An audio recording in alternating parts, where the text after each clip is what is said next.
अस्सलामुअलैकुम, सुबह खैर। कैसे हैं आप सब लोग? ठीक ठाक हैं? अच्छा जनाब, क्या होता है कि जब हम वीकेंड के बीच में होते हैं, यानी कि मंडे, ट्यूसडे और फिर उसके बाद जो वेडनेसडे, जिस तरीके से दिन आगे जा रहे होते हैं ना, इन दिनों में बस एनर्जी जो होती है ना वो डाउन हो रही होती है। और इस एनर्जी को अप करने का एक बेहतरीन तरीका ये होता है कि आप अपनी सराउंडिंग में जितनी भी मुसीबतें फेस करते हैं उसमें आपने बस एक ही बात सोचनी होती है कि ये वक्त भी गुजर जाएगा। तो अगर आप ऐसे सोचेंगे और पॉजिटिव रहेंगे तो डेफिनेटली आपकी बहुत सारी जो मुश्किलात हैं वो हल हो जाएंगी। अच्छा, मुश्किलात जो हैं वो हमारी अपनी पैदा करदा भी होती हैं और कुछ ऐसी मुश्किलात होती हैं जिसमें हमारी आजमाइश या इम्तहान भी होता है। तो हर इम्तहान में, हर मुश्किल में आपको अच्छी नीयत जो है वो रखनी चाहिए, अच्छी नीयत के साथ चलना चाहिए ताकि आपके सारे प्रॉब्लम्स जो हैं वो सॉल्व हो जाएं। और जब ये प्रॉब्लम सॉल्व होने लगते हैं तो इंसान ये सोचता है कि भाई ये तो बड़ा मैजिक हो गया, ये तो बड़ा मिरेकल हो गया कि किस तरीके से मेरी मुश्किलात जो है वो हल होना शुरू हो गई हैं। तो उसका बेहतरीन जो है वो हल यही होता है कि आप अच्छी इंटेंशन, अच्छी नीयत के साथ जो है हर चीज़ को गो थ्रू करें। और कितनी भी मुश्किल आए, कितनी भी प्रॉब्लम हो, कितनी भी परेशानी हो, आपने अपना अच्छा कैरेक्टर, अच्छी नीयत और अपनी जो इंटेंशंस हैं उनको जो है बिल्कुल स्ट्रेट रखना है ताकि आपकी ज़िंदगी के तमाम तर मामला जो हैं वो ठीक हो जाएं। अच्छा जी, गर्मी बढ़ रही है और साथ साथ लोड शेडिंग जो है उसकी भी शिकायतें बहुत ज़्यादा मिल रही हैं। और लोड शेडिंग अगर मैं बताऊं ना आपको, तो अभी मैं सुबह सिटी 21 पे हेडलाइंस सुन रही थी तो मैं हैरान हो रही थी। मैं ये सोच रही थी कि आधा कराची जो है वहाँ पर यही कंप्लेन है कि जी लाइट नहीं आ रही, लोड शेडिंग। तो रोज़ाना बस अब आप तैयार हो जाए कराची वालों कि रोज़ाना जो है अब हमने आपको यही बताना है कि फ़लाँ एरिया में लाइट नहीं है और फ़लाँ एरिया में लाइट नहीं है। कल MP आए थे शारिक जमाल साहब, वो भी यही कह रहे थे कि भाई हमारे एरिया में जो है वो भी लोड शेडिंग इसी तरीके से है। और उन्होंने कहा कि वो सिटी 21 के शो पर आए तो कहीं के इलेक्ट्रिक जो है उनकी भी बिजली बंद करना ना शुरू कर दे। तो भाई मैं ज़्यादा बात नहीं करती, कहीं ऐसा ना हो कि नॉर्थ में के इलेक्ट्रिक लोड शेडिंग शुरू कर दे या बल्कि 5 चीज़ें जो हैं उनका ख्याल नहीं रखते हैं। और वो 5 चीज़ें जो हैं वो क्या होती हैं? वो 5 चीज़ें कुछ इस तरीके से होती हैं कि जब भी आप खाना खाएं तो सबसे पहले आपने ये ख्याल रखना है कि खाना खाते ही आपने फ़ौरी जो है वो कॉफ़ी नहीं लेनी या चाय नहीं लेनी। उससे जो है वो ये होता है कि जो आपने खाना खाया होता है उसके जो न्यूट्रिएंट्स होते हैं, उसका जो आपका एक कहना चाहिए ना एसेंस होता है आपके फूड का, वो एब्जॉर्ब नहीं हो पाता सही से।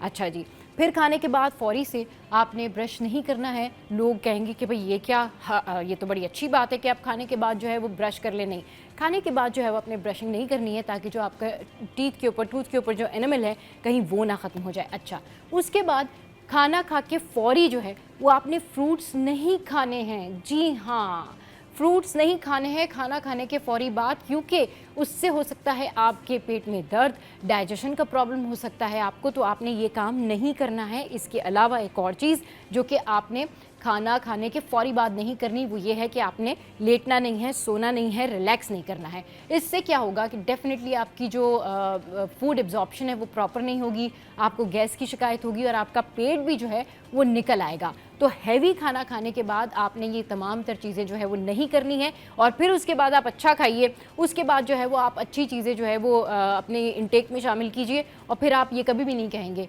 कि भाई हम तो बड़ा अच्छा हाइजीनिक साफ़ सुथरा खाते हैं, बड़ा ज़बरदस्त खाते हैं, हम तो खाते पीते घर के लोग हैं, लेकिन फिर भी बीमार हैं। तो इसीलिए बीमार हैं कि खाने के बाद कुछ चीज़ों का ध्यान आप नहीं रखते हैं। तो ये तो हो गई जनाब वो तमाम तर चीज़ें जो मैंने आपके साथ में डिस्कस की। अब बढ़ते हैं हम और आपको बताते हैं कि शहर में इस वक्त ओवरऑल हाल क्या है in a sense of city updates. तो जनाब हमारे पास जो सिटी अपडेट्स हैं उसमें सबसे पहले जो है वो हम माश की दाल का जिक्र कर लेते हैं, क्योंकि ग्रॉसरी फर्स्ट आपने जाना होता है जल्दी जल्दी जाके जो है आपने शॉपिंग करनी होती है। तो वी हैव माश की दाल होलसेल प्राइस है 405। फिर वी हैव मूंग की दाल होलसेल प्राइस है 310। फिर वी हैव मसूर की दाल होलसेल प्राइस है 250। और उसके बाद जो है वो फिर हमारे पास है दाल चना होलसेल प्राइस हैं 340। और फिर हमारे पास है काबली चना जिसके होलसेल प्राइस हैं क्या हैं जी 310। तो ये तो हो गए हमारे दाल चना और दाल मूंग और इन तमाम तर जो है वो चीज़ों के प्राइस। अच्छा जी, अब कुछ बात कर लेते हैं कि सेल कहाँ कहाँ लगी हुई है। अच्छा जी, सेल जो लगी हुई है वो खाड़ी पर लगी हुई है और खाड़ी पर जो सेल लगी हुई है वो लगी हुई है 70% ऑफ। और जो विमेंस सेल है ना लाइमलाइट पर, वो है जी 40% ऑफ। तो आप देख सकते हैं क्या ज़बरदस्त जो है वो गर्मियों के स्टाइल है, क्या ज़बरदस्त जो है वो गर्मियों के डिज़ाइंस है। अच्छा जी, अब हम कुछ आ जाते हैं कि चिकन है, और मटन है, अंडा है और उसके बाद बीफ है। लेकिन कीमतें क्या हैं भाई? कीमतें जो हैं वो चिकन से शुरू करूंगी आज मैं। चिकन जो है वो 650, फिर अंडे जो हैं वो 260 रुपये दर्जन है, और उसके बाद मटन जो है फिर वो है 2000 रुपये केजी। फिर उसके बाद जो बीफ है वो है जी 1150। ये जो बीफ है ना, इससे मुझे याद आ जाती है बकरीद, और बस एक महीने बाद ऑलमोस्ट 6 या 7 जून को जो है बकरीद आई थिंक होगी। तो let's hope for the best कि सारी चीज़ें बहुत अच्छी चली जाएं, क्योंकि इसके बीच में हमने आपको बहुत सारी जो है वो अपडेट्स देनी है, बहुत सारी चीज़ें बतानी है रिलेटेड टू कराची मवेशी मंडी। जी हाँ, ये तो एक ऐसा टॉपिक है कि हर बंदा इसमें इंटरेस्ट लेता है, बताने वाला भी इंटरेस्ट ले रहा होता है और सुनने वाला भी इंटरेस्ट ले रहा होता है। अब आप लोगों ने ये भी बताना है हमें कॉल करके कि आप लोगों ने जानवर ख़रीद लिए हैं या फिर क्या इरादा है, और अगर आपने पहले जानवर लेके आते तो उसकी केयर कैसे करते, ताकि बाकी लोगों को जो है उसकी अवेयरनेस हो सके। अच्छा, आगे बढ़ते हैं, और आगे अब हम आते हैं और बात करते हैं कुछ गोल्ड प्राइस की। अच्छा, ये जो गोल्ड है ना ईद और बकरीद बड़ी सारी जो है ना वो शादियाँ वगैरह हो रही होती है, इवेंट्स हो रहा होता है, तो ये जो गोल्ड प्राइस होते हैं ना कभी बढ़ जाते हैं कभी कम हो जाते हैं। तो जो गोल्ड प्राइस है आलमी मार्केट में, सोना हो गया है जी $21 महंगा, और ये $21 महंगा होकर $3310 फी ऑन्स पर पहुंच गया है।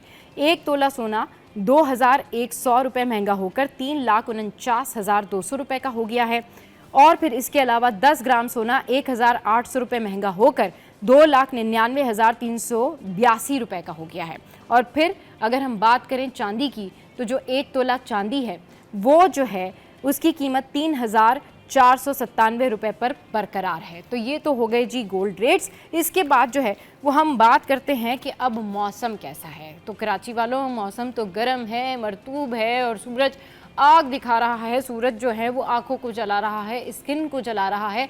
और मौसम की जो सूरत हाल है वो क्या है, तो मौसम कुछ इस तरह से है कि कराची में जो है वो गर्म मौसम है, और महकमे मौसमियात ने इम्कान जाहिर किया है कि आइंदा 24 घंटों के दौरान कराची का मौसम गर्म और मरतूब रहेगा। महकमे मौसमियात के मुताबिक शहर में ज़्यादा से ज़्यादा जो दर्जा हरारत है वो 37 से 39 डिग्री सेंटीग्रेड रहने का इम्कान है। इसके अलावा जो है महकमे मौसमियात ने बताया कि कराची में कम से कम दर्जा हरारत 28.4 डिग्री सेंटीग्रेड रिकॉर्ड किया गया है। महकमे मौसमियात के मुताबिक शहर में हवा में नमी का तनासुब 65% है, और महकमे मौसमियात ने यह भी बताया है कि कराची में समुद्री हवाएं 14 किलोमीटर फी घंटा की रफ्तार से चल रही हैं। तो भाई आपने इस मौसम में रखना है अम्ब्रेला अपने पास, प्याज अपने साथ, और इसके अलावा सन ब्लॉक का करना है इस्तेमाल। अब बताते हैं आपको कि आज दिन भर का जो मौसम है, आज दिन भर जो वेदर है वो कैसा रहेगा। तो 11 बजे क्या सूरत हाल रहेगी ये आपके साथ में शेयर करते हैं। 36 सेंटीग्रेड, 12 बजे 37, उसके बाद 1 बजे 38, and we have 2 PM 38 centigrade. तो ये सिमिलर है 1 बजे और 2 बजे, और उसके अलावा 36, 37। अच्छा जी, अब जान लेते हैं कि माल का हाल, करेंसी रेट्स क्या है, क्योंकि करेंसी रेट्स जो है ना ये बड़ा ज़रूरी होता है। आप लोग बड़े मैसेजेस करते हैं मुझे कि जी आज आपने देर से बताए तो जल्दी सुन लीजिए। ऑस्ट्रेलियन डॉलर है 183, कैनेडियन डॉलर है 201, यूरो जो है वो 320 है, कुवैती दिनार 915 पर है। And next what we have UK pound 375, Saudi riyal 75, Swiss franc 317 and US dollar 282 पर हैं। अच्छा जी, ये तो हो गया माल का हाल। अब कुछ बात कर लेते हैं उन सब्जियों की जो बड़ी बेनिफिशियल होती हैं, जो हमारे बड़ी काम आती हैं। और ये सब्जियां जो हैं वो खाने के लिए भी बड़ी अच्छी होती हैं, पकाने के लिए भी बड़ी अच्छी होती है, और बहुत सारी सब्जियां जो है लगाने के लिए भी बड़ी अच्छी होती है। ये वो पहली सब्जी है जो फेस पर भी लगाई जा सकती है, इस्तेमाल की जाती है। टमाटर हैं 29 रुपये जनाब, ये हैं टमाटर। कमिश्नर कराची के स्टैटिक रेट। आलू जो है वो हो गया आँखों के लिए बेहतर। लहसुन जो है वो भी बेहतर होती है, लेकिन अदरक जो है वो 391 पर है। इसके अलावा वी हैव गाजर जो कि 100 रुपये है, और गाजर का इस्तेमाल आँखों के लिए अच्छा है। तुरई जो है वो 81 है। इसके अलावा हमारे पास नेक्स्ट क्या है, लौकी का नहीं पता इस्तेमाल मुझे, लेकिन इसकी प्राइस 46। इसके अलावा फूल गोभी जो है वो 92 पर है। इसके अलावा वी हैव खीरा, आँखों के लिए बेस्ट, 115 इसके रेट हैं। भिंडी जो है वो 138 है। मुझे आप लोगों ने बताना है कि काम आती है स्किन में। ये प्याज जो है धूप से बचाती है, और इसके जो प्राइस हैं यानी इसके जो रेट्स हैं 35 हैं। तो ये तो हो गए जी कमिश्नर कराची के स्टैटिक रेट्स और सिटी अपडेट्स जो मैंने आपके साथ में शेयर की। अब डेफिनेटली यहाँ पर वक्त हुआ है ब्रेक का, लेकिन ब्रेक पर जाने से पहले हमारे पास है शुमाइला का टोटका। और शुमाइला क्या बता रही है अपने इस टोटके में? शुमाइला कह रही है जी कि ये है जैतून का टोटका, जैतून के तेल का टोटका। अब ये क्या बेनिफिशियल है, क्यों बेनिफिशियल है, ये जानिए ज़रा। ये है रात सोने से पहले थोड़ा सा खालिस जैतून का तेल हल्का सा गर्म कर लें। ओके भाई, कर लिया हमने। अब फिर ये है कि इतना भी गर्म नहीं कर लें कि वो जल ही ना जाए कहीं आपका वो एरिया। फिर उसके बाद जो है आपने क्या करना है कि कतरे की मदद से 1 या 2 कतरे जो है वो कान में डालें और थोड़ी देर फिर एक तरफ लेट जाएं, यानी कि जो उसके ड्रॉप्स हैं जैतून के तेल के, वो नीम गर्म करके आपने अपने कानों में डाल लें और फिर एक साइड पे लेट जाएं, फिर दूसरे साइड पे लेट जाएं। फिर उसके बाद जो है ये क्या करता है, ये करता है आपके कान की खुश्की दूर, फिर आपकी खारिश या जलन जो कि आपके कान के अंदर होती है, रेडनेस होती है, उसको ख़त्म करता है। फिर क्या होता है कि जो आपके कान के अंदर मैल होता है, वैक्स होता है, उसको साफ़ करता है। और फिर सुनने की ताकत जो है उसमें भी बड़ा मददगार है। और अगर आप इसको मुस्तकिल इस्तेमाल करें तो ये टोटका आप हफ्ते में 2 से 3 बार कर सकते हैं। तो ये वो टोटका था जो हमने आपके साथ में शेयर किया और ये बड़ा ज़बरदस्त टोटका है क्योंकि इससे आपके कान साफ़ भी रहेंगे, आपको सुनाई भी बेहतर देगा और इसके अलावा जो है आपको ये भी पता चलेगा कि कानों की मेंटेनेंस रखना, कानों की सफाई रखना कितना ज़्यादा ज़रूरी है। चलिए जी, यहाँ पर वक्त एक ब्रेक का। ब्रेक के बाद जब वापस आएंगे तो फिर आपके साथ टॉप स्टोरी शेयर करेंगे और करेंगे ढेर सारी बातें।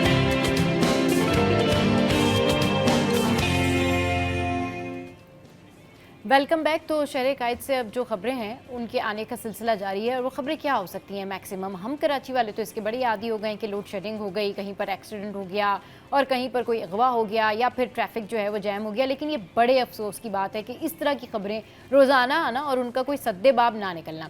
एक और खबरें जो आपके साथ में शेयर करती हूँ, ये खबर है जी कि संदूक से मिलने वाली जो खातून की लाश है उसकी हो गई है शनाख्त। अच्छा, ये मामला क्या है? ये मामला कुछ इस तरीके से है कि कराची में मलीर गाजी गोट में संदूक से मिलने वाली बुजुर्ग खातून की लाश जो थी उसकी अब शनाख्त हो गई है। पुलिस के मुताबिक गुज़िश्ता रोज़ मलीर सिटी के गाजी गोट से बुजुर्ग खातून की संदूक में बंद लाश बरामद हुई थी। पुलिस ने बताया था कि खातून की शनाख्त सफ़िया के नाम से हुई है जो लियारी चाकीवाड़ा की रिहायशी और गैर शादीशुदा थी। पुलिस के मुताबिक मकतूला पीर के रोज़ दोपहर 2 बजे घर से अकेली निकली थी। मकतूला को तशद्दुद का निशाना बनाया गया और उसका गला दबाकर कत्ल किया गया। वाक़े का मुकदमा मलीर सिटी थाने में सरकारी मुद्दत में दर्ज किया गया है।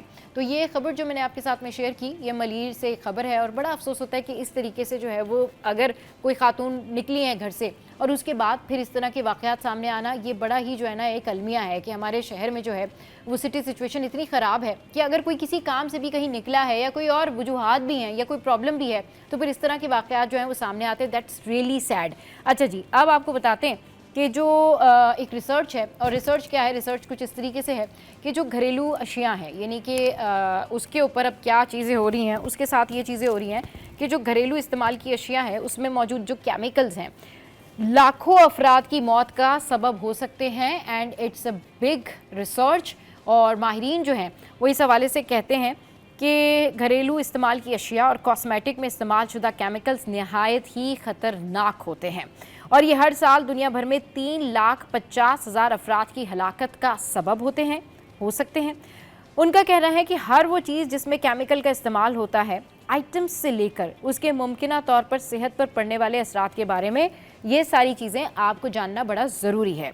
साइंसदानों के मुताबिक इस खतरनाक केमिकल को पैथलिस्ट कहते हैं और ये प्लास्टिक आइटम जैसे फूड कंटेनर्स, मेकअप, शैम्पू और फिर हेयर स्प्रे और परफ्यूम जो है इसमें शामिल होता है। इसके अलावा जो है ये ख़तरनाक कीमियाई अंसर, डिटर्जेंट्स और फिर इसके अलावा प्लास्टिक के खिलौनों, कीड़े मकोड़ों, मच्छर और खटमल मार स्प्रे में भी मौजूद होता है। ये केमिकल्स नहायत ही बारीक ज़रात में टूट जाते हैं और मैदे में चले जाते हैं और तहकीक से ये बात सामने आई है कि इनके बार बार एक्सपोजर से सेहत पर नहायत ही मनफी असरात मुरतब होते हैं। इससे कबल की गई जो तहकीक थी उसमें बताया गया था कि पैंतालीस को मोटापे में इजाफा, ज़ियाबतीज़, यहाँ तक के कैंसर का मोहरिक भी माना गया है। लेकिन अब नई तहकीक में इसे दुनिया में होने वाली लाखों अमराज़ कल्ब की अमवात से भी मुंसलिक किया गया है। तो ये तो जनाब वो रिसर्च है जो मैंने आपके साथ में शेयर की कि कितने ज़्यादा जर्म्स जो हैं वो मौजूद होते हैं, खिलौने हैं या कोई भी ऐसी चीज़ जिसको आप हाथ लगाते हैं और उसके बाद फिर आप खाना खा रहे होते हैं या दीगर चीज़ें कर रहे होते हैं, इनमें केमिकल्स मौजूद होते हैं। अच्छा जी, अब जो है वो गुफ्तगू करने के लिए, यानी आज की जो टॉप स्टोरीज़ हैं उस पर बात करने के लिए हमारे जो करस्पॉन्डेंट्स हैं वो हमारे साथ मौजूद हैं, हमारे सीनियर रिपोर्टर्स इस वक्त हमारे साथ मौजूद हैं। आजिज भाई और मेराज भाई। अस्सलाम वालेकुम, वेलकम टू द शो। कैसे हैं आप लोग? ठीक ठाक हैं? सलाम, बिल्कुल ठीक है, बिल्कुल ठीक ठाक। अच्छा जी, मेराज भाई जो हैं वो तो ऑब्वियसली सिटी अपडेट्स और सारा क्राइम सारा कुछ देख रहे होते हैं, और जो आजिज भाई हैं वो 2-1 दिन से बड़े बिजी हैं, और जो है वो आजिज भाई शो पे भी हमारे नहीं आए अपनी मसरूफियात की वजह से, लेकिन अब जब आए हैं तो डेफिनेटली इनके पास होंगी बहुत सारी ब्रेकिंग्स और बहुत सारी ऐसी बातें जो कि आपको हैरान भी करेंगी और बहुत सारी पेशगोई भी होंगी। आजिज भाई, पूछने की तो वैसे मुझे ज़रूरत नहीं, लेकिन आप खुद बता दें भाई, धरने ख़त्म, मामला हल, लेकिन हुआ क्या? पाकिस्तान के लिए बड़ी खबर है आज। हाँ। कि रात गए, रात 12-1 बजे के बाद कुछ 12-13 रोज़ से जो कौमी शायरा बंद थी वो खुल गई है, ट्रैफिक रवां दवा है। और ये कौमी शायरा बंद होने से हुआ क्या, हमें करोड़ों डॉलर्स का नुकसान हुआ।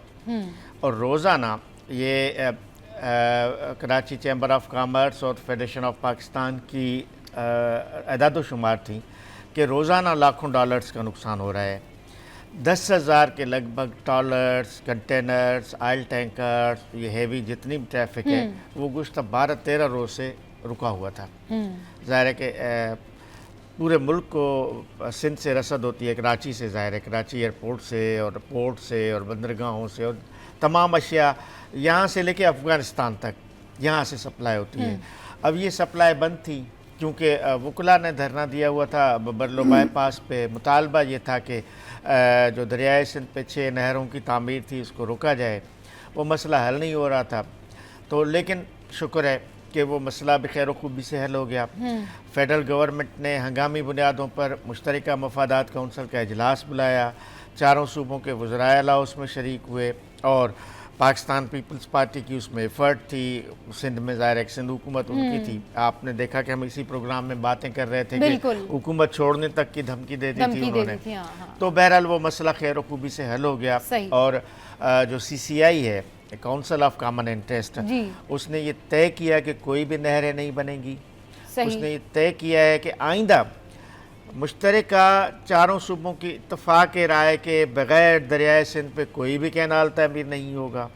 उसने ये तय किया मुश्तरका मफादात कौंसिल ने कि कोई भी नया मंसूबा लाने के लिए CCI से इजाज़त लेना ज़रूरी होगा।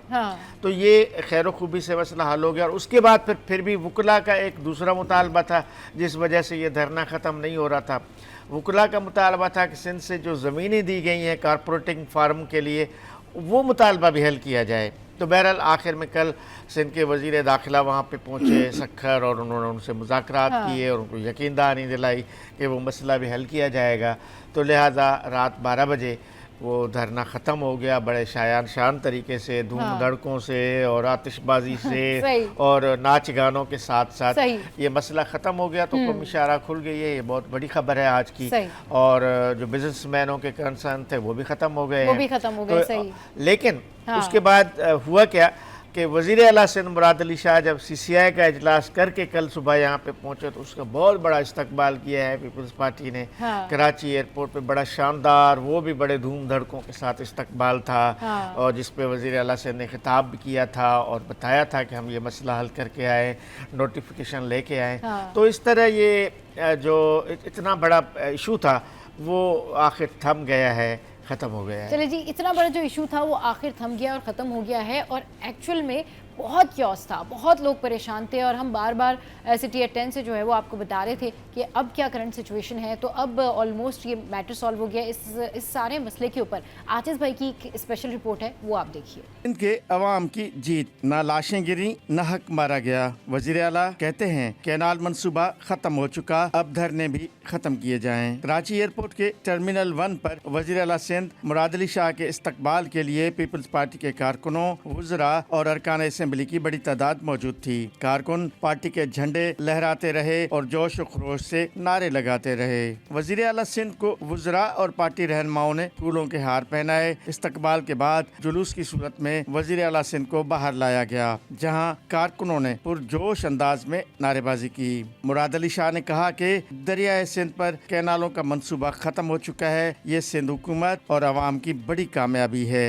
और जो लोग मुझे सुन रहे हैं, मुबारकबाद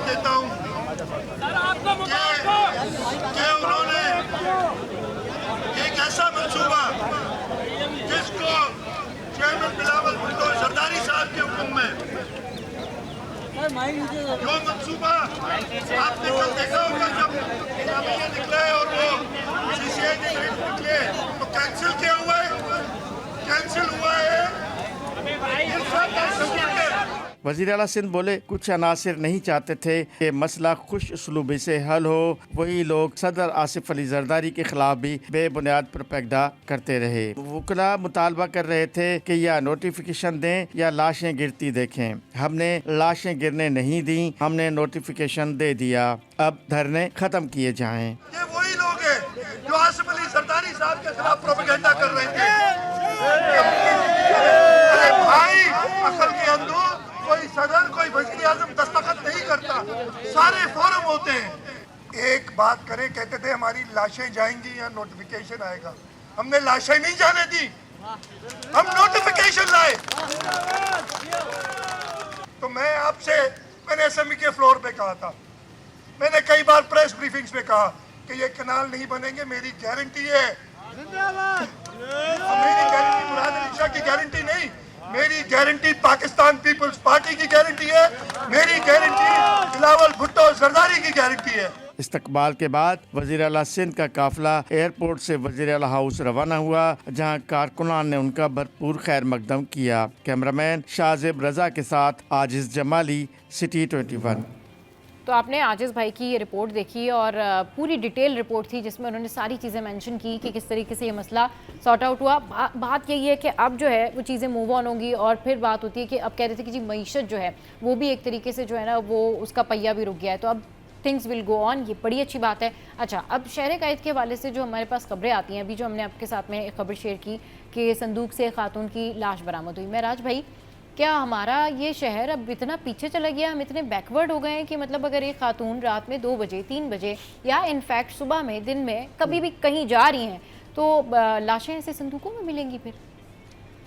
देखिए, थोड़ा सा मामला डिफरेंट है। हाँ, ऐसा नहीं है। कराची शहर में अब भी हम देखते हैं कि रात में भी ख़वातीन सफ़र करती हैं, दिन में भी सफ़र करती हैं।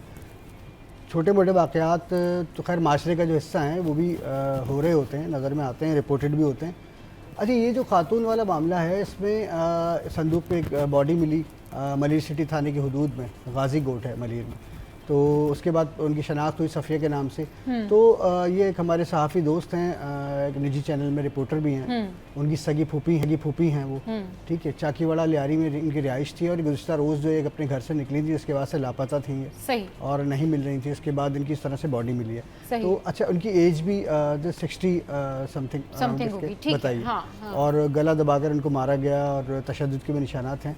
तो अभी फ़िलहाल जो इनिशियली जो पुलिस की तहकीकात हैं वो इस हवाले से हैं कि भाई ज़ाहिर सी बात है कि इसमें कोई ना कोई ऐसा शख्स ज़रूर मुलविस है जिनको वो खुद भी जानती थी और वो उनको जानता था, और मे भी कि उनके कोई अजीज़ रिश्तेदारों में से कोई ऐसा मामला निकल आए। और अमूमन ये होता है कि जब इस एज की किसी खातून का इस तरह से मर्डर होना और मर्डर होने के बाद इस तरह उसको संदूक में बंद करके फेंकना, तो इसके पीछे या तो किसी पैसे का, दौलत जायदाद का मामला जो है वो भी सामने आता है। तो मुख्तलिफ पहलू हैं जिस पर पुलिस जो है वो इस पर तफ्तीश कर रही है। लेकिन ऐसा कुछ नहीं है कि कोई भी खातून जो है वो शहर में आज़ादी के साथ ट्रैवल नहीं कर सकती। कराची शहर में अब भी अगर आप देखें तो रात में भी लोग फैमिलीज निकली भी होती हैं, और बस ये कि एहतियात ज़रूरी है। हाँ, हमें सबसे ज़्यादा डर इस वक्त कराची में जो होता है वो होता है डाकू का, क्योंकि डाकू गलियों में भी घूम रहे हैं, डाकू सड़क पर भी घूम रहे हैं, और नहीं बस वो नज़र नहीं आ रहे तो पुलिस को नज़र नहीं आ रहे, उसके अलावा वो सबको नज़र आ जाते हैं। कल भी हमने एक फुटेज चलाई थी, नॉर्थ कराची की थी, सेक्टर 11C3 की। सही।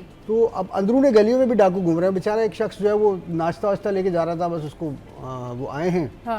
उसके बाद उन्होंने उसकी जेब से पैसे, उसका मोबाइल निकाला, वो ऐसे ही हक्का बक्का खड़ा रह गया, क्योंकि 5 से 10 सेकंड में वारदात भी मुकम्मल हो गई।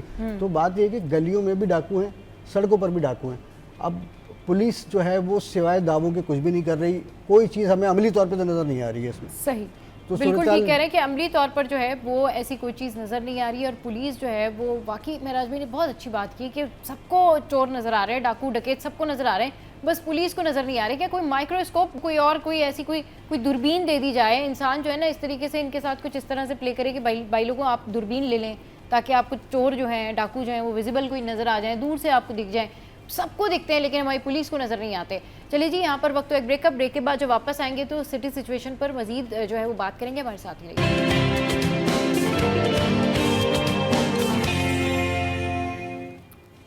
Welcome back. तो जनाब, जहाँ पर शहर कायद में सिटी सिचुएशन जो है वो गड़बड़ रहती है, वहीं पर जो हमारा तालीमी निज़ाम है उसके हवाले से भी आए दिन खबरें आती रहती हैं कि जी जो इंतज़ामिया है वो नकल माफिया को रोकने नहीं सकी और इसके अंदर वो नाकाम नज़र आई। फिर इम्तहानी मराकज़ का जो है वो मामला, तो इस सारी सूरत हाल पर कि एक्चुअली जो एग्जामिनेशन हॉल है या अभी ये जो मैट्रिक के पेपर हो रहे हैं या आगे जो इंटर के आने वाले पेपर्स हैं उसकी क्या सूरत हाल है, तो इस पर तफसीलात जानते हैं हमारे करस्पॉन्डेंट ज़ुबैर से। जी ज़ुबैर, अपडेट कीजिए, क्या करंट सिचुएशन है इस वक्त, आप कहाँ मौजूद हैं और क्या हो रहा है इम्तहानी मराकज़ में?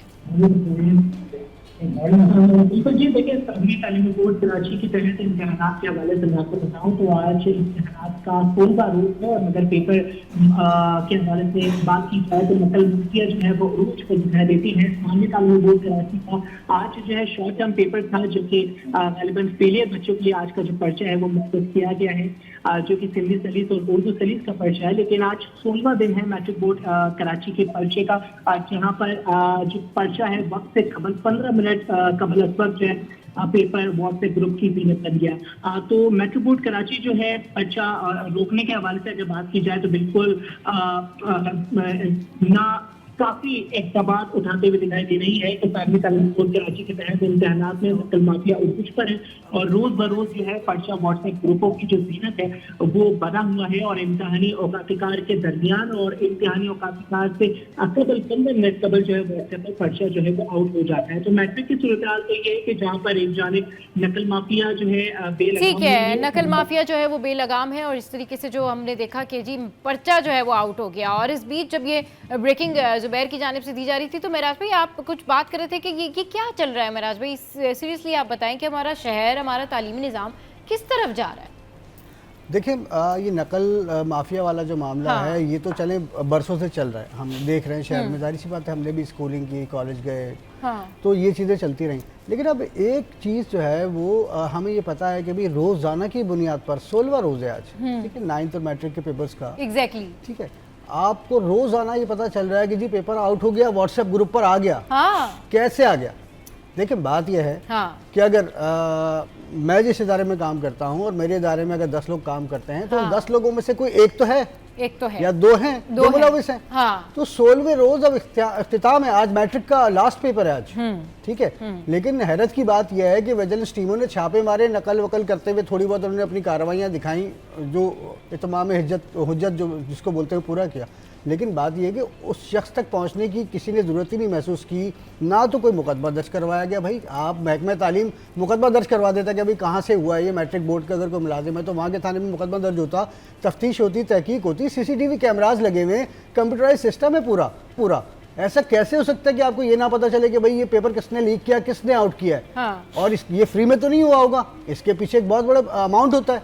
भाई जब आप जिस शहर में आप पेपर के नंबर बढ़वाने के पैसे दे सकते हैं, ठीक है, पास होने के पैसे दे सकते हैं, हर चीज़ का रेट एक बच्चे को मालूम है, आप किसी मैट्रिक के बच्चे से मालूम तो करें, वो बता देगा जी फला और फला से करवा लें, या मैं करवा देता हूँ या मैं करवा देती हूँ। तो जब सब पता है तो किसी के खिलाफ कार्रवाई तो करें, कोई कार्रवाई सामने आएगी तो कुछ ही तो बेहतर होगा। 16वें रोज भी हम इसी पॉइंट पर खड़े में, जी पेपर लीक हो गया, पेपर आउट हो गया, इसको कौन देखेगा? आजिज भाई आप इसके ऊपर क्या कमेंट? बड़ा गंभीर मसला है। देखें, मैं महराज भाई की इस बात से 100% कि इसमें बोर्ड के लोग मुलविस हैं। अच्छा, इसमें कोई शक नहीं है कि बोर्ड में पेपर बनता है ना, ये पेपर कोई बाहर नहीं बनता, ये बोर्ड के अंदर बनता है, बोर्ड के अंदर ही फाइनल होता है और बोर्ड के अंदर से ही डिस्ट्रीब्यूट होता है। तो वो कैसे आउट होता है? जाहिर है कि छोटा मुलाजिम या बड़ा मुलाजिम, निचले, इसमें ज़्यादातर इम्कान तो यही होता है कि जो नीचे का क्लर्कल स्टाफ होता है वो इसमें मुलविस होता है। बोर्ड का चेयरमैन या सेक्रेटरी इस लेवल की निस्बतन नीचे के लोग ज़्यादा इम्कान होते हैं। दूसरा, अब दुनिया में सिस्टम तब्दील हो गया है, अब ये लिखने वाला पेपर नहीं हो रहा। जैसे यूनिवर्सिटीज़ में हम करते हैं ना सिस्टम, अब दुनिया में स्कूलों में यही सिस्टम लागू हो गया है। आप जाएंगे, अपने सीट पे बैठेंगे, कंप्यूटर खोलेंगे या लैपटॉप खोलेंगे, उस पे अपना पासवर्ड लगाएंगे, पेपर आपको मिल जाएगा। मिल जाएगा वहाँ बैठ के Exactly. आप पेपर को अपने को हल करें, हाँ। पेपर को हल करें, वहीं सबमिट करके चले जाएं। मतलब हमारा वही हाल हो गया कि ना तो हमारे इलेक्शन बायोमेट्रिक हो सकता है जी। और यानी आपको डिजिटलाइजेशन की तरफ तो जाना ही नहीं है ना, जाना पकड़ ही हो नहीं जाएगी। है, हाँ, सबमिट बिल्कुल। करें और अपने पीसी को बंद करके घर चले जाएं। भाई हमारे पास खबरें हम फाइल करते हैं ना, हाँ। न्यूज़ ही है एक सिस्टम, हाँ। है ना, वो हमारे मोबाइल में भी उसका एक्सेस है, या कंप्यूटर पे भी एक्सेस है, या अगर घर में लैपटॉप है तो उसमें भी एक्सेस है। खबर हम कहाँ से भी ले आएं, लेकिन हमारा एक पासवर्ड है, हम बैठते हैं, न्यूज़ को खोलते हैं, हाँ। अपनी खबर सबमिट करते हैं, चले चले जाते जाते हैं, हैं, वो हाँ। खबर पूरी दुनिया में सर्कुलेट हो जाती है, जहाँ जहाँ न्यूज़ इस्तेमाल हो रहा है वो खबर सबके सामने होता है। सही। तो फिर चेकिंग के लिए यही कंप्यूटराइज सिस्टम होता है। बच्चे ने अपना पेपर सबमिट कर दिया, जिसको भी चेक करना होता है वो कंप्यूटराइज सिस्टम पे बैठ के चेक कर रहा होता हाँ, है। वो जो चेकिंग में लीक आउट वाला इशू है वो भी ख़त्म हो गया। वो जो नंबर्स पे दिए जाते हैं, जो महराज भाई ने बात की, पैसे चलते हैं ना, ख़ास तौर पे इंजीनियरिंग और मेडिकल के पेपरों में लाखों रुपए एक एक पेपर पे चढ़ता है, लाखों रुपए। हाँ यानी इसमें भी इसका गरीब जो बच्चा है, जो मेरिट पे जिसको कल डॉक्टर बनना है, इंजीनियर बनना है, उसका हक तो मारा जाता है ना। सही। यानी मेरिट तो तबाह हो गया ना हमारे यहाँ। सही। यानी हमें पहले कहते थे कि भाई गरीब का बच्चा डॉक्टर बन एक ख्वाब था, हाँ। लेकिन अब वो ख्वाब भी छीन लिया लोगों ने। यानी जो सही। पैसे वाला है, यानी तबकाती मुआशरा इस हद तक है कि जो अमीर है उसने गरीब से मेरिट भी छीन लिया है, उससे ख्वाब भी छीन लिया है सही। कि गरीब का बच्चा डॉक्टर भी नहीं बन सकता, इंजीनियर भी नहीं बन सकता। जिसके पास पैसा है वो पैसे दे के पेपर्स, 8-10 पेपर होते हैं, 8-10 लाख रुपए खर्च करके वो अपने बच्चे को पोजीशन दिलवा देते हैं, वो सही। डॉक्टर बन जाता है। वो डॉक्टर बन जाता है। बहुत नाइंसाफ़ी है ये माशरे में। पता नहीं कि ये इस तरह का जो माहौल है मुझे समझ में नहीं आता। फिर वही बात आ जाती है कि इस तरह के लोग जब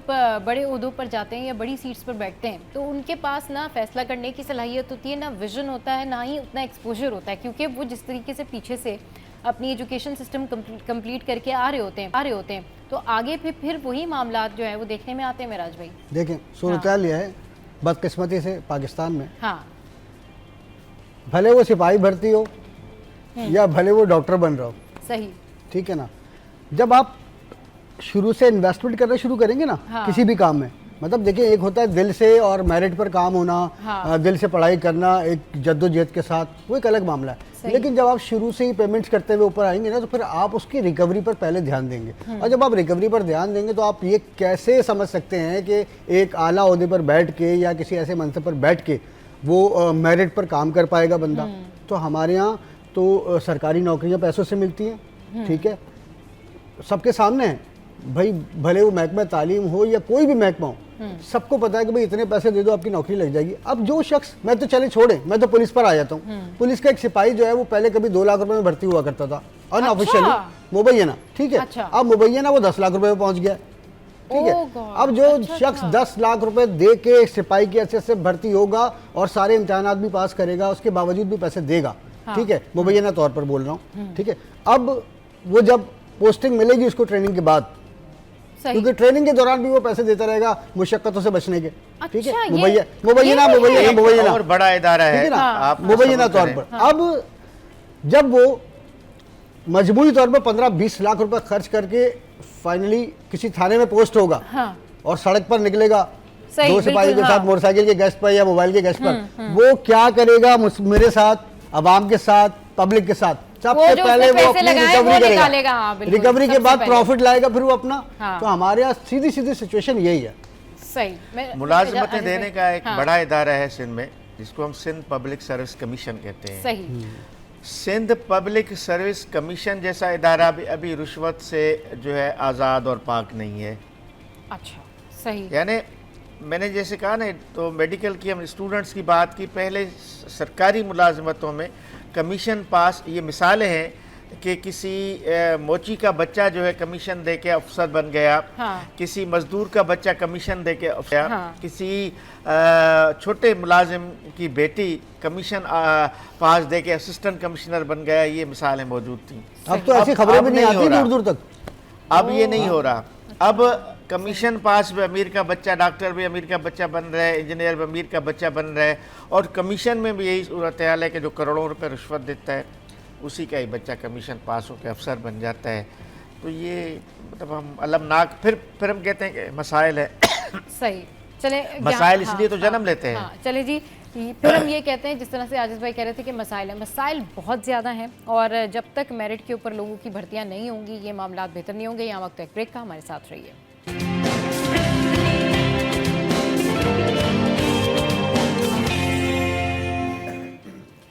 वेलकम बैक। तो जनाब हमारे शहर में मसाइल का अंबार है और ये क्या कम बड़ी बात है कि जो लोग मेरिट पर भर्ती नहीं होते फिर वो बाकियों के साथ क्या करते। यकीन करें ये इतना संगीन मसला है, इतना संगीन मसला है आजिज़ भाई, महराज भाई, कि अगर आप जो काम कर रहे हैं उसके काम के मेरिट के अकॉर्डिंगली आप नहीं हैं तो इससे आप न सिर्फ अपना नुकसान कर रहे हैं बाकियों का भी नुकसान कर रहे हैं। इसकी एग्जाम्पल एक डॉक्टर की अगर मैं एग्जाम्पल ले लूँ कि अगर कोई डॉक्टर बना और ऑब्वियसली डॉक्टर आप पढ़कर ही बनते हैं, लेकिन वो कहते हैं ना कि आपने कोई किसी को पैसे दे दिए या आप किसी भी तरीके से सिफारिश करके पर्ची करके बिल फर्ज आपने एडमिशन सेल्फ फाइनेंस पे ले लिया, सेल्फ फाइनेंस के बाद जैसे तैसे करके आप डॉक्टर बन गए, उसके बाद फिर आपने प्रैक्टिस नहीं की, हाउस जॉब नहीं की, लेकिन आपने कुछ करके जो है ना वो किसी भी तरीके से अपना सिस्टम मैनेज कर लिया। हाँ, जिसको हमारे यहाँ कहते हैं पाकिस्तान में मैनेज कर लिया।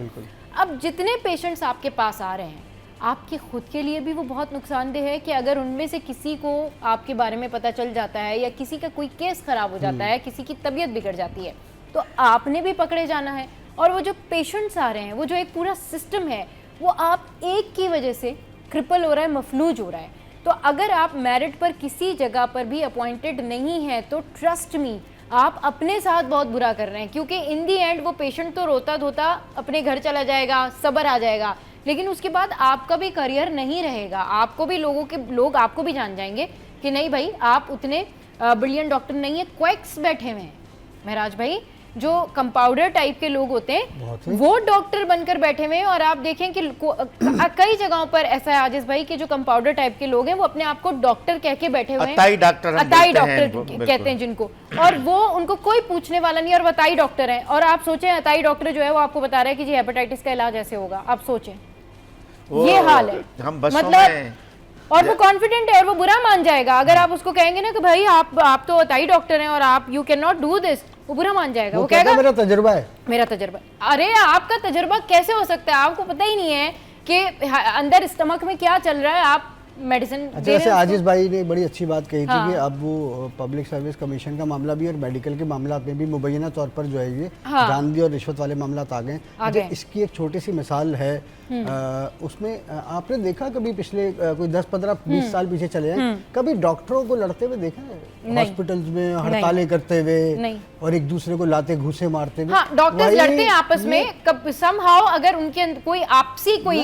प्रॉब्लम हो तब। नहीं, पिछले 15 सालों की बात कर रहा हूँ मैं। 15 साल पहले ऐसा कहीं भी शाज़ और नादिर ऐसा नजर आता था। अब तो ऐसा लग रहा है जी अस्पताल हो गए अखाड़ा। हाँ, जिसकी जो मर्जी आ रही है। अरे भाई, आप पेशेंट को देख नहीं रहे, गरीब आदमी तो सरकारी अस्पताल में आएगा ना। हाँ, आपने ओपीडी बंद कर दी, सही, बिल्कुल ठीक है। हाँ, कहाँ का इंसाफ है? हाँ, इसका मतलब है कि उसमें बहुत सारे लोग ऐसे शामिल हैं पर्ची वाले, हाँ, जो आए ही पर्ची पर हैं, वो उसी तरह से बिहेवियर भी है। आजिज़ भाई एक टॉलरेंस रखता है, टॉलरेंस ही नहीं, बर्दाश्त ही नहीं है आपने उनमें। एक मिसाल दी ना, हाँ, हम कभी कभार बसों में सफर करते हैं तो एक बंदा चढ़ता है, एक छोटी सी बोतल उसके हाथ में होती है, वो बोलता है जी ये बोतल है, ये इस बीमारी को भी खत्म करेगा, ये दवा इसको भी खत्म मौत के अलावा हर बीमारी का इलाज होता है। ये 10 बीमारियों के वो नाम बोल देगा, ये 10 बीमारियां खत्म करेगी और उसकी जो कीमत है वो सिर्फ 50 रुपए है। अरे वाह भाई, 50 रुपए वाली दवाई सारी। यानी अब ये अताई डॉक्टर्स वही होते हैं। हाँ, अताई डॉक्टर जिनको हम कहते हैं, जो बेसिकली डॉक्टर नहीं होते, वो एक मरीज को एक बीमारी के 10 दवाएं लिख के देंगे, ये भी ले लो, ये भी ले लो, ये भी लो, 10 टेस्ट लिख के दे। अभी हम चंद रोज कबल गए थे जेडीसी का जो टेस्ट सेंटर है, वहाँ पे एक वफाकी वजीर आया हुआ था, तो जफ़र अब्बास बता रहा था कि आगा खान से लेके जितने भी बड़े अस्पताल हैं वो सब मरीजों को 7, 8, 10 टेस्ट लिख के देते हैं। अच्छा, हाँ, और एक एक टेस्ट की जो कीमत है वो 20,000, 10,000, 15,000 एक एक टेस्ट की कीमत है। अगर 10-10 टेस्ट एक गरीब मरीज को हॉस्पिटल से लिख के दिए जाएंगे, हाँ, तो वो कहाँ से टेस्ट करवाएगा? हाँ, तो बहरहाल वो एक अलग मौजू हो जाएगा, कभी हम उस पर भी बात करेंगे। तो जेडीसी वो सारे टेस्ट लोगों के फ्री करता है, लेकिन कहने की बात है कि हालत तो ये है कि अताई डॉक्टरों को तो छोड़ें, जो प्रॉपर डॉक्टर हैं, जो बड़े हॉस्पिटल्स के डॉक्टर हैं, वो भी ये हाल करते हैं कि 10-10, 8-8 टेस्ट लिख के देते हैं और 8-8, 10-10 दवाएं एक टाइम पे देते हैं। तो उससे मुझे बताएं कि इसका मतलब ये है कि उनकी अहलियत पे सवाल है ना, उन डॉक्टर्स की अहलियत पर ये सवाल तो उठता है ना कि आप बीमारी तो किसी को कोई एक होगी ना, वो किसी एक बीमारी के लिए आपके पास आ रहा है, बुखार है, हेपेटाइटिस है या कोई भी बीमारी है, दर्द है, लेकिन आप उसको बीमारी के लिए 8 टेस्ट लिख के देते हैं। 8 टेस्ट लिख के 8 जनाब, वो यूरिन का टेस्ट भी करवा दें, जनाब ब्लड का भी करवा दें, फिलां भी करवा दें, फिलां भी करवा दें, फिलां भी करवा दें। सही। उसके बाद मेरे अब तो मुआशरे का ये आलम है कि ये 8-7-8 टेस्ट मेरे जैसे, आप जैसे मिडिल क्लास के लोग भी अफोर्ड नहीं कर पा रहे।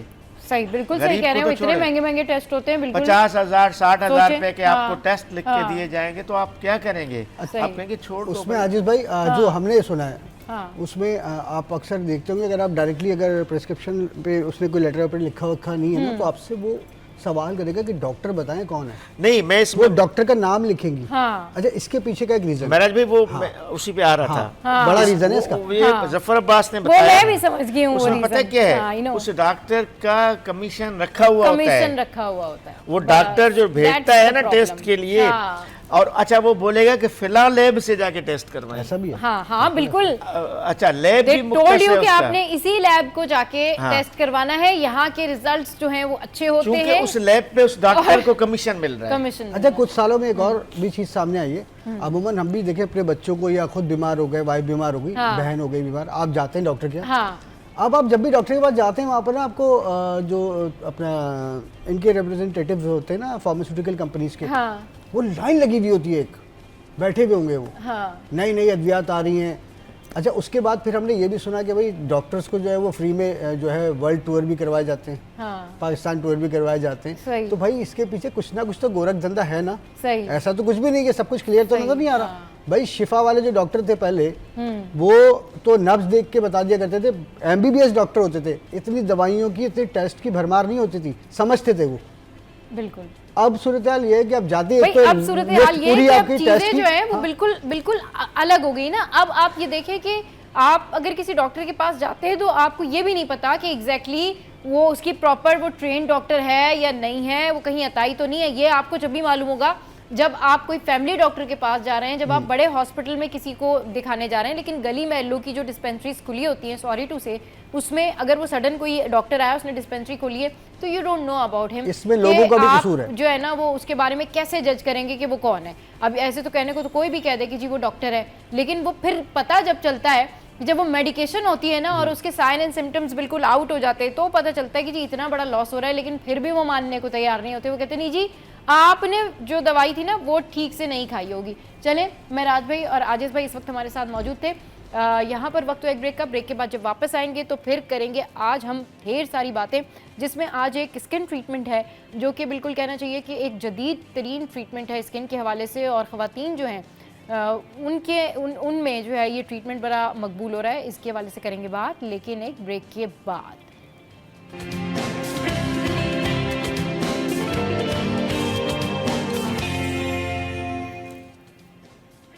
Welcome back. तो भाई आज जिस टॉपिक पर हम बात करने जा रहे हैं, टॉपिक बड़ा इंटरेस्टिंग भी है, बड़ा फेमस भी हो रहा है, और ये है स्किन ट्रीटमेंट। अच्छा, ये स्किन ट्रीटमेंट है जो कहलाता है एक्सोसोम और एक्जिमस। ये बहुत ज़्यादा फेमस इसलिए हो रहा है कि इससे ख़वातीन को हो रहा है बहुत ज़्यादा फ़ायदा।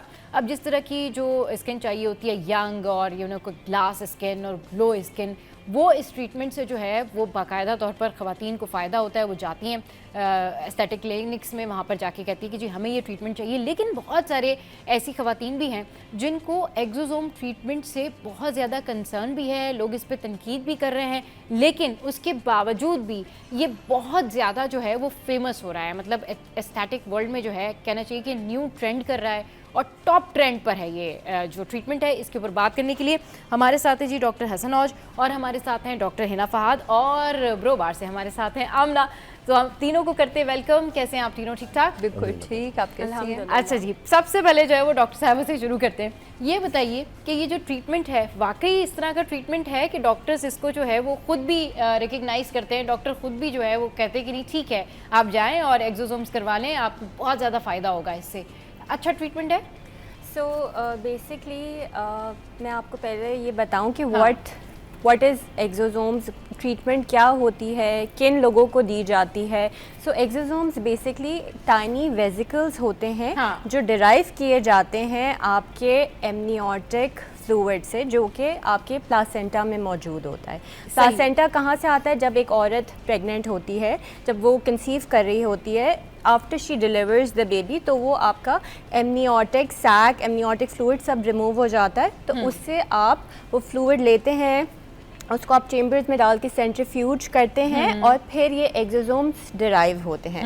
And there is a proper channel of freezing them and to bring it here to Pakistan. एक टेम्परेचर मेंटेन करना, उसकी चेन को मेंटेन करना बहुत इंपॉर्टेंट होता है, अदरवाइज उसका इफेक्ट नहीं आता। सो दिस इज़ येस, आपने बिल्कुल ठीक बोला, it's a very in treatment these days and it is very beneficial and it is done for both your hair and your face. PRP के लिए भी बड़ा अच्छा है, और बल्कि ये पीआरपी से भी जो है ना वो एक स्टेप आगे है। मतलब इतना ज़्यादा ज़बरदस्त किस्म का ये जो ट्रीटमेंट है वो है कि इसमें लोग ये कहते हैं कि पीआरपी जो है उससे भी एक स्टेप आगे है। अच्छा, ये हेयर्स के लिए भी है और आपके फेस के लिए भी है।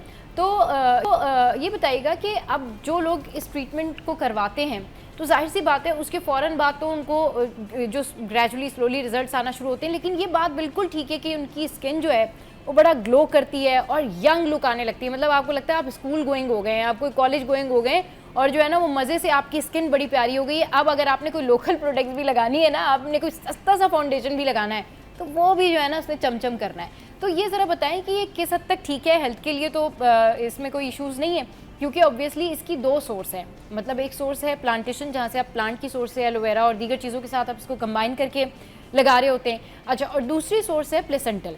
अच्छा, अब जो प्लेसेंटल सोर्स है उसके कोई नुकसान तो नहीं है, क्योंकि ख़वातीन बड़ी तादाद में वही ट्रीटमेंट जो है उसको पिक करती है कि नहीं हमें वही वाला ट्रीटमेंट चाहिए। ओके, देखिए हर एक डॉक्टर का एक अपना पर्सपेक्टिव होता है, ठीक है। मेरा जहाँ तक ये पर्सपेक्टिव है कि ज़ाहिर है एक प्रेग्नेंट औरत बिल्कुल हेल्दी खाती है, ठीक है, चाहे वो बाहर की मुल्क की है या पाकिस्तान की है या वेयरएवर, वो अपने बच्चे को तो नुकसान नहीं पहुंचाना चाहेगी, right. So whatever she Yeats वही आपके प्लासेंटा में जाता है, वही आपके एमनियोटिक फ्लूइड में जाता है। And from what I see I feel that's very healthy what she is eating, ठीक है। और सेकेंडली जो चीज़ जो कंसर्न करती है लोगों को कि इससे कोई रिएक्शन तो नहीं हो जाएगा, कोई साइड इफ़ेक्ट तो नहीं हो जाएंगे, देखिए उसको निकाल के दे सेंट्रीफ्यूजर, वो मशीन में डाल के उसको इतनी अच्छी तरह से सेंट्रीफ्यूज करते हैं, so they remove everything which is bad inside it. Just like the way आप किसी को खून की कमी है तो आप किसी से खून लेंगे ना, किसी डोनर से। So I feel it's like the same process. सही। So I feel it's safe अल्हम्दुलिल्लाह अप टिल नाउ। जो मैंने किए हैं सो अल्हम्दुलिल्लाह कोई ऐसे रिएक्शंस नहीं हुए पेशेंट्स को, and I hope near future में भी ना हो। हाँ बिल्कुल, इंशाल्लाह इस तरह के जो ट्रीटमेंट्स हैं उसमें किसी किस्म के कोई रिएक्शन नहीं आए। लेकिन अगर इटसेल्फ जो मदर है, जो कि डोनर है, अगर उसके अंदर बहुत सारे कॉम्प्लिकेशंस हैं, उसके अंदर समहाउ कुछ ऐसे प्रॉब्लम्स हैं जो कि आगे भी ट्रांसफ़र हो सकते हैं, क्योंकि एक तो इशू ये होता है कि जब आपने प्लेसेंटल सोर्स से सैंपल लिया उसके बाद उसको प्रिजर्व करना, ये बहुत बड़ा मसला है कि वो उसी कंडीशन में प्रिजर्व होके आ जाए, तभी तो वो फिर आपकी स्किन पे लगेगा, तो फिर वो इफेक्ट करेगा। कोई प्रॉब्लम तो नहीं होती इसमें जो लोग ये ट्रीटमेंट करवा रहे होते हैं कि अगर किसी पेशेंट में कोई प्रॉब्लम है तो आपको पता कैसे चलेगा? वो तो डोनर ने तो ठीक है डोनेट कर दिया कि okay I want to donate, उसको तो पैसे मिल रहे हैं, लेकिन जिसने डोनेट किया उसका तो प्रॉब्लम नहीं है। लेकिन अब जिन्होंने लिया है वो सैंपल कितना सेफ है? देखिए कभी कभार ऐसा होता है कि पेशेंट्स अपना हिस्ट्री एडिक्वेट नहीं बताते डॉक्टर्स को, राइट, कि उनको किसी टाइप का रिएक्शन है किसी चीज़ से, या वो डायबिटिक हैं या वो कोई एस्पिरिन ले रहे हैं, क्योंकि आप एस्पिरिन लेते हैं या एस्कार्ड लेते हैं, वो ब्लड थिनर्स हैं, उससे भी आपकी ब्लड थिन होती है, और आप कोई भी प्रोसीजर करेंगे ना तो पेशेंट को ब्रूजिंग होती है। सही। सो कभी कभार पेशेंट्स अपनी प्रॉपर हिस्ट्री नहीं देते, एंड फिर इस तरह के कोई रिएक्शंस हो जाते हैं, but eventually they all subside, क्योंकि देखें टेम्पररी ब्रूजिंग होती है, टेम्पररी रेडनेस होती है, टेम्पररी इन्फ्लेमेशन होती है, all these things subside eventually with in the span of 7 to 10 days। सही। चलिए जी, वो जो क्रूजिंग होती है या जो आपको लगता है कि टेम्परेरी आपको इचिंग है, वो 7 to 10 डे ट्रीटमेंट के बाद चले जाते हैं। आमना हमारे साथ बैठी हुई है। आमना, ये बताएं, ये डॉक्टर साहब ने तो इसको क्लियरेंस दे दी कि नहीं ठीक है जी आप करवा सकते हैं, इसके अंदर किसी किस्म की जो है वो कोई साइड इफ़ेक्ट्स नहीं है, और साइड इफ़ेक्ट्स की बात हुई और उसके बाद जो है फ़ौरन से मुझे कहा गया है कि आपने ब्रेक लेनी है, तो ये सारे साइड इफ़ेक्ट्स और इसके फ़ायदे जो हैं वो डिस्कस करेंगे एक छोटी सी ब्रेक के बाद। हमारे साथ रहिए।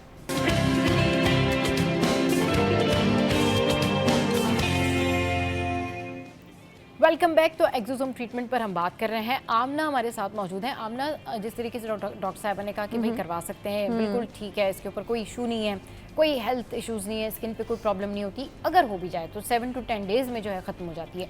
आपके पास कितने क्लाइंट्स आते हैं एक्सोसोम के और देखिए, पहले तो आप प्रॉपर कंसल्टेशन करें, उनके स्किन कंसर्न्स पूछें, उनका एंड गोल पूछें उनसे, और कुछ स्किन कंडीशंस होती हैं जिसके ऊपर ये नहीं कर सकते, जैसे किसी की एक्टिव एक्ने है, ठीक है, तो वो उसको एक्टिव है, हाँ, तो उस पे तो आप कोई माइक्रो नीडलिंग से कुछ भी नहीं कर सकते। किसी को एक्जिमा है, वो ऑलरेडी इतनी ड्राई स्किन है तो वो मज़ीद स्प्रेड आउट ना हो सके। किसी को साइरोसिस है तो उसके ऊपर आप नहीं करेंगे, बिकॉज यू नेवर नो उसका रिएक्शन क्या होगा। लाइक वी डिस्कस्ड कि ये एक ऑलरेडी ट्रांसफ़र है फ्रॉम अनदर पर्सन, जो एक्सोसोम आ रहा है, तो आप अपनी बॉडी के अंदर उसको लेके जा रहे हैं, तो वो कैसे रिएक्ट करेगा we don't know. So we make sure कि क्लाइंट की मेडिकल हिस्ट्री लेके, क्लाइंट के एंड रिजल्ट और गोल जो उनके माइंड में है, वो लेके हम इस ट्रीटमेंट को लेके चलें, because it is a very expensive treatment. अच्छा, ये बहुत एक्सपेंसिव है। इसमें जो प्लांटेशन वाली सोर्स है वो थोड़ा मतलब ठीक है, रीजनेबल है लोगों के लिए? देखिए, जिनको बहुत शौक है उनके लिए तो एवरीथिंग वो तो खैर फिर वो कहते हैं शौक का कोई मोल नहीं होता। हाँ, तो आजकल लोग डेफिनेटली स्पेंड कर रहे हैं, एस्थेटिक्स पे ज़्यादा स्पेंड कर रहे हैं। जी, जो आई फील सैलून सर्विसेज हैं, जैसे नॉर्मल रेगुलर फेशियल्स हैं, वो भी अब एक्सपेंसिव हो चुके हैं, but any how people want long term results. सही, उनको चाहिए कि हमारी स्किन ऐसे मेंटेन रहे, ग्लो करे, रेडिएंट रहे। So with exosomes basically think of them as tiny messengers for your cells. अब इसका these are very small bubbles, tiny bubbles आपके लिए एक सेल से भी ये छोटा होता है। एक्सोसोम एक तो सेल आपको मुश्किल से माइक्रोस्कोप में नजर आता है, सोचे उससे भी एक टाइनी बबल है जो कि इंफॉर्मेशन कैरी करता है to another cell. So in the long run आपको एटलीस्ट 4 to 6 वीक्स तो चाहिए होते हैं for the result to show. अब जो आपका क्वेश्चन था कि इसमें कॉन्स क्या हो सकते हैं, मतलब इसके डाउन साइड्स क्या हो सकते हैं। एक्सोसोम्स देखिए, अगर ज़्यादा जल्दी बेनिफिट्स भी देते हैं तो कुछ ना कुछ नुकसान भी दे सकते हैं। फिलहाल ये अभी रिसर्च में भी है, मतलब ये ट्रीटमेंट इसका अभी मतलब ये फुली कंप्लीटली रिसर्च नहीं है, तो कहीं ना कहीं जो मैंने पढ़ा है, ठीक है, हुआ तो नहीं है मेरे पेशेंट्स के साथ, कि ये ट्यूमर को बहुत जल्दी स्प्रेड कर सकता है। क्योंकि वो वहाँ भी तो जा रहा है ना, उन सेल्स में भी तो जा रहा है और उस पे जा रहा है, क्योंकि ये तो ट्रांसपोर्टेशन है ना। हाँ, exactly, it's like a tiny messenger. एक चीज को आपने किसी और जगह से ले जाके किसी और जगह पर आपने जो है वो रखना है, तो उस जगह पर और भी तो मसले हो सकते हैं ना भाई, वहाँ पे और भी तो बाउंड्रीज होती हैं जो उसको कैच कर सकती हैं। मतलब अगर जो आपका एक फेस है उसके ऊपर ठीक है बाकी सारी चीजें स्मूथ हैं, लेकिन अंदर आपके क्या कुछ है, इंटरनली क्या कुछ है, क्योंकि ये मेडिकल एनाटॉमी किस तरह चेंज हो रही है, डीपर लेयर में जाता है तो अच्छा इफेक्टिव होता है। देखिए, स्किन की सेलुलर लेयर तो उसमें तो जाएगा, जब आप माइक्रो नीडल करेंगे तो इट डिपेंड्स कि आपकी नीडल डेप्थ क्या है, आप सेकंड लेयर में, थर्ड लेयर में है, जहां आपका कोलेजन प्रोडक्शन होता है, जहां जाके ये इन्फॉर्मेशन देगा कि okay let's work on this. Micro needling से एक फायदा, I think it's more effective with micro needling rather than topical. That's because के माइक्रो नीडलिंग एक ट्रॉमा क्रिएट कर देता है स्किन के ऊपर, तो बॉडी को ऑलरेडी इन्फॉर्मेशन मिलती है कि यहाँ we need to go and repair, and on top we are putting an excellent product like exosomes, तो वो डबल आपका एक एक्शन में आपकी बॉडी और स्किन चली जाती है, तो बहुत अच्छा रिजल्ट आता है। बहुत अच्छा रिजल्ट आता है। अच्छा जी, अब कुछ बात कर लेते हैं उस फैक्टर पर, उस पॉइंट के है बहुत सारी खवातीन का कंसर्न। अच्छा, बहुत सारे लोग जो हैं वो इस बारे में बात करते हैं जस्ट बिकॉज ऑफ दैट कि ये it comes from the placental source, तो they don't like it. They said कि नहीं हमें जो है वो अजीब लगता है, हमें जो है वो ठीक नहीं लगता है। हसन हमारे साथ में मौजूद हैं। हसन, ये बताएं कि आप सुन ही रहे हैं हम लोगों की गुफ्तगू, जिस तरीके से हम लोग बात कर रहे हैं, क्या वाकई ठीक है, करवा सकते हैं, ऐसा कोई प्रॉब्लम तो नहीं है? क्योंकि बहुत सारे लोग जो हैं प्लेसेंटल सोर्स के हवाले से ये बात करते हैं कि नहीं ये हमें थोड़ा सा ऑड लगता है, और आई डोंट नो कि डोनर कौन होगा, उसको कोई इंटरनल प्रॉब्लम ना हो। व्हाट डू यू से ऑन दैट? ये जो टॉपिक है ये तो बहुत ही कॉम्प्लिकेटेड टॉपिक है। हाँ। ब्लड डोनेट करते हैं, ऑर्गन्स ट्रांसप्लांट होते हैं, तो उसकी हिल्लत जो है, शरई हिल्लत जो है वो भी उलमा कराम बयान कर चुके हैं डिटेल में। अब ये जो है कि आपने बड़ा अच्छा बीच में कहा था ब्रेक से पहले कि जो है कॉस्मेटिक रीजंस के लिए कराना और एक किसी डिजीज प्रोसेस को रोकने के लिए कराना, तो दोनों में फर्क होता है। एक होता है कि हमें ज़रूरत है, एक होता है लग्जरी है। तो इस चीज़ का इंसान को खुद ही ध्यान रखना चाहिए। मेरे नज़दीक तो जो प्लेसेंटल सोर्स है डेड सोर्स एक चीज़ है जिसको आपको फेंकना ही होता है। तो अगर उससे कोई चीज़ बनाई जा रही है, इट्स डजंट मैटर मच। मेरे ख्याल में तो इसको कोई ऐसा वो नहीं कर सकते, इसमें हवा बनाने की भी ज़रूरत नहीं है, क्योंकि हम सब जो है वो इसको कोई वो नहीं है कि हम कोई किसी की चीज़ ले रहे हैं, वो तो ऑलरेडी फेंकनी है। Umbilical cord and amniotic fluid जो है वो भी रिलीज होता है, तो सारा वेस्ट होता है। उसके अलावा और वो भी डोनर की मर्जी से, मतलब जो डोनर है वो बताएगा कि हाँ ठीक है मैंने ये डोनेट करना है या नहीं करना। बिल्कुल। उसके अलावा एक और चीज़ जो है जो जिस पे मैं बात करना चाहूँगा वो ज़्यादा इंपॉर्टेंट है, वो ये है कि जो एक्सोसोम्स होते हैं वो हैं क्या अंदर, उसके अंदर क्या है, प्रोटीन्स, लिपिड्स तो हैं, लेकिन mRNA भी है। mRNA जो है, मैसेंजर RNA जो है, ये प्रोटीन को डिक्टेट करता है कि प्रोटीन कैसे बनेगा। और ये टारगेट सेल्स पे जब जाएगा तो उनकी जो है पूरी जेनेटिक उसकी कोडिंग जो है जिसको वो बताना चाह रहा है उसकी वो उसको ऑल्टर करेगा, चेंज नहीं करेगा, ऑल्टर करेगा। तो मैं ये नहीं बोलूँगा कि म्यूटेशन हो जाएगी या कुछ ऐसा हो जाएगा, लेकिन ये कि कहीं ना कहीं इम्पैक्ट आएगा। जैसे कि mRNA वैक्सीन जो थी जिनके बारे में जब कोविड के दौरान लग रही थी, उसके बारे में बड़ा एक जो है लोगों ने सवालात अश्कालात पैदा किए थे कि ये जो है हमारे बीमारियां पैदा करेंगी, जिस पे रिसर्च चल रही है। Likewise it's not FDA approved, exosomes treatment is not FDA approved as yet. जब FDA ने अप्रूवल ही नहीं दी है इसकी, ये एक्सपेरिमेंटल फेज में, एवोल्यूशनरी फेज में है। सही, वही जब जो आमना बात करी थी ना कि स्टिल अंडर रिसर्च है और अभी जो है वो FDA से अप्रूव नहीं है। तो ये जो है जब एक एवोल्यूशनरी फेज में है, एक्सपेरिमेंटल फेज में है, तो उसको हम इसको ना हतमी तौर पे बैन कर सकते हैं, ना उसके वो कर सकते हैं कि हतमी तौर पे अलाउ कर सकते हैं। इसके अलावा मैं इसके कई और बहुत सारे बेनिफिट समझता हूँ कि ऑस्टियोआर्थराइटिस हो, क्योंकि हमें रीजनरेशन करनी है, ग्रोथ फैक्टर्स होते हैं इसमें, साइटोकाइन्स होते हैं जो कि एंटी इन्फ्लेमेटरी एक्टिविटी में हेल्प कर सकते हैं। तो ये सब चीज़ें जब हम देंगे, तो हम अगर आर्थराइटिस के पेशेंट को अगर हम देंगे साइनोवियल फ्लूइड के अंदर या जॉइंट्स में, तो उधर भी बहुत बेहतरी आ सकती है। बहुत सारी बीमारियां जो इससे रिकवर हो सकती हैं। जब स्किन आपकी बेहतर हो रही है, रीजनरेट हो रही है, स्कारिंग कम हो रही है, फाइन लाइंस आपकी कम हो रही हैं और कोलेजन प्रोडक्शन ज़्यादा अच्छा हो रहा है, तो ये मुख्तलिफ जगहों पे जहाँ बीमारियां, जो हमारे बंदा डिसेबिलिटी की तरफ चला जाता है, जैसे आर्थराइटिस में या और बहुत सारी बीमारियां हैं, तो उधर ये बहुत सारे अच्छे बेनिफिशियल पर्पस के लिए हो सकता है, मेडिसिनल पर्पस के लिए हो सकता है, रादर के मैं कॉस्मेटिक रीजंस के अलावा बता रहा हूँ। इसका हॉरिज़ॉन बहुत ब्रॉडन है,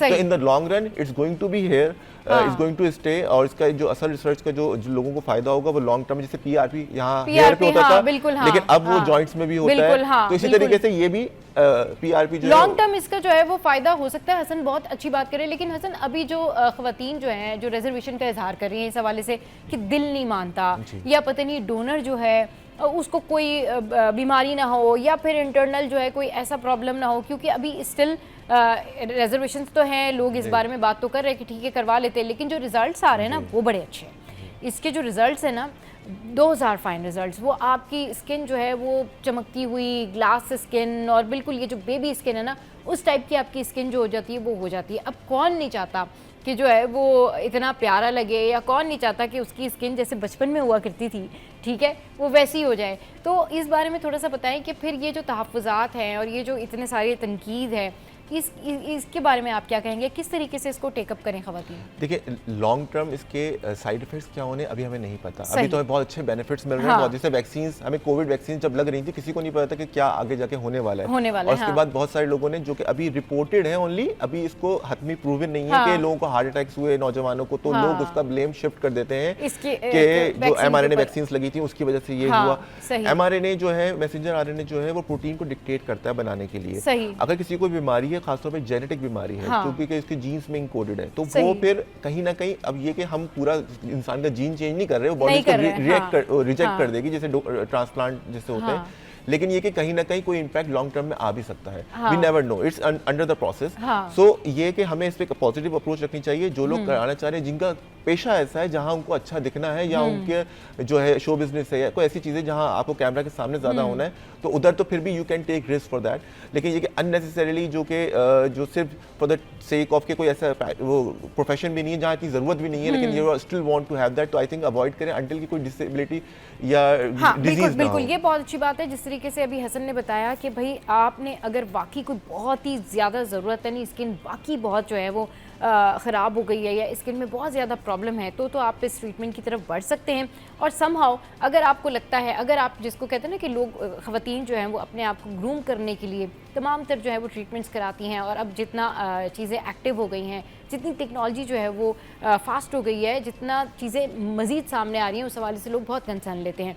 तो एक्सोसोम ट्रीटमेंट सेफ़ है, और लेकिन अभी ये FDA से अप्रूव नहीं है। इसके अलावा जो ख़वातीन हैं जिनके बारे में जैसे आमना ने बताया कि उनको स्किन पे अगर एक्ने एक्टिव है, या फिर डॉक्टर साहब ने बताया कि भाई अगर किसी को ये तो नहीं कंफर्म कि हो सकता है किसी को कोई बीमारी हो, तो ये तो आपकी अपनी स्वाबदीद है कि आप क्या फ़ैसला करते हैं अपनी स्किन के लिए। बट आज हमने आपके साथ में जो है ये एक्सोसोम या एक्जिमस इस हवाले से जो है वो डिस्कस किया, ताकि आप लोग जो हैं वो हो जाएं बिल्कुल रिलैक्स, और आपको पता चले कि एक्चुअल में ये ट्रीटमेंट क्या है और इसको कराने के फ़ायदे क्या हैं और नुकसानात क्या हैं। तो भाई डॉक्टर हिना फ़हाद हमारे साथ मौजूद थी, और हसन औज हमारे साथ मौजूद, और आमना, आप तीनों का बेहद शुक्रिया। शो में यहाँ वक्त है एक ब्रेक का। ब्रेक के बाद जब वापस आएंगे तो फिर आपको बताएंगे कि कम तनख्वाह में ज़्यादा चीज़ें कैसे ख़रीद सकते हैं, और ये जो ख़वातीन की कमेटियाँ हैं ये मर्दों की जेबों पर भारी होती हैं।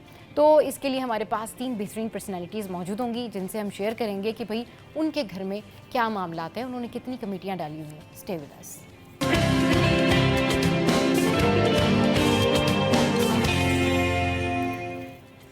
Welcome back. अब जिस टॉपिक पर हम बात करने लगे ना, ये टॉपिक हर घर में हर किसी के दिल की आवाज़ है, और ये है कि जी आमदनी कम है, खर्चे ज़्यादा हैं। अब ये खर्चे कैसे पूरे करें, क्या करें क्या नहीं करें।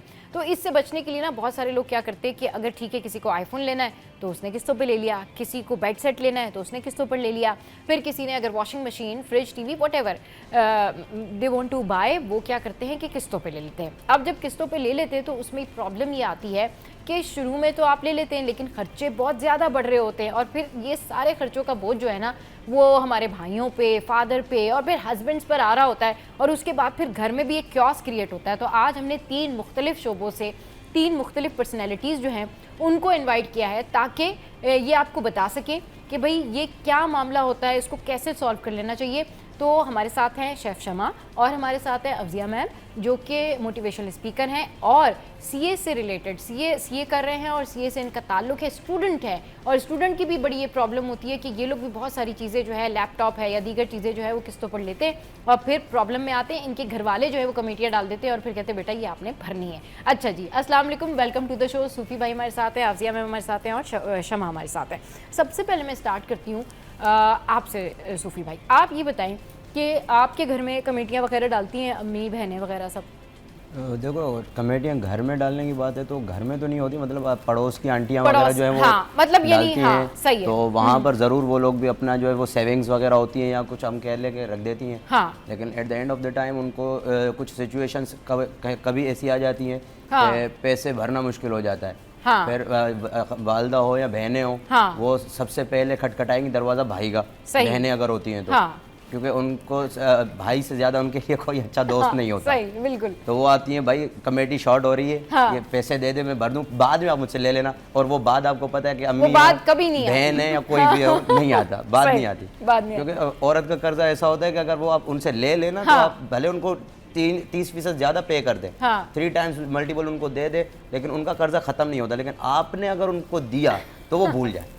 तो ये कमेटियां जो है वो बेसिकली अगर सेविंग के घर से आप कर रहे हैं तो अच्छी आदत है। और अपनी बजट बना ले, अपना माइंड सेट बनाए कि मुझे इतने पैसे मेरे पास हो जाएंगे या नहीं, क्योंकि महीने का हिसाब भी रखना होता है, पैसों का हिसाब भी रखना होता है कि मैं अगर 5,000 की कमेटी रख रही हूँ या रख रहा हूँ तो आगे जाकर इन फ्यूचर वो कितने महीने चल रही है, 12 महीने की है, 24 महीने की है, 20 महीने की, 18 महीने की है, तो उसमें मुझे आगे जाकर कोई प्रॉब्लम तो नहीं आएगी।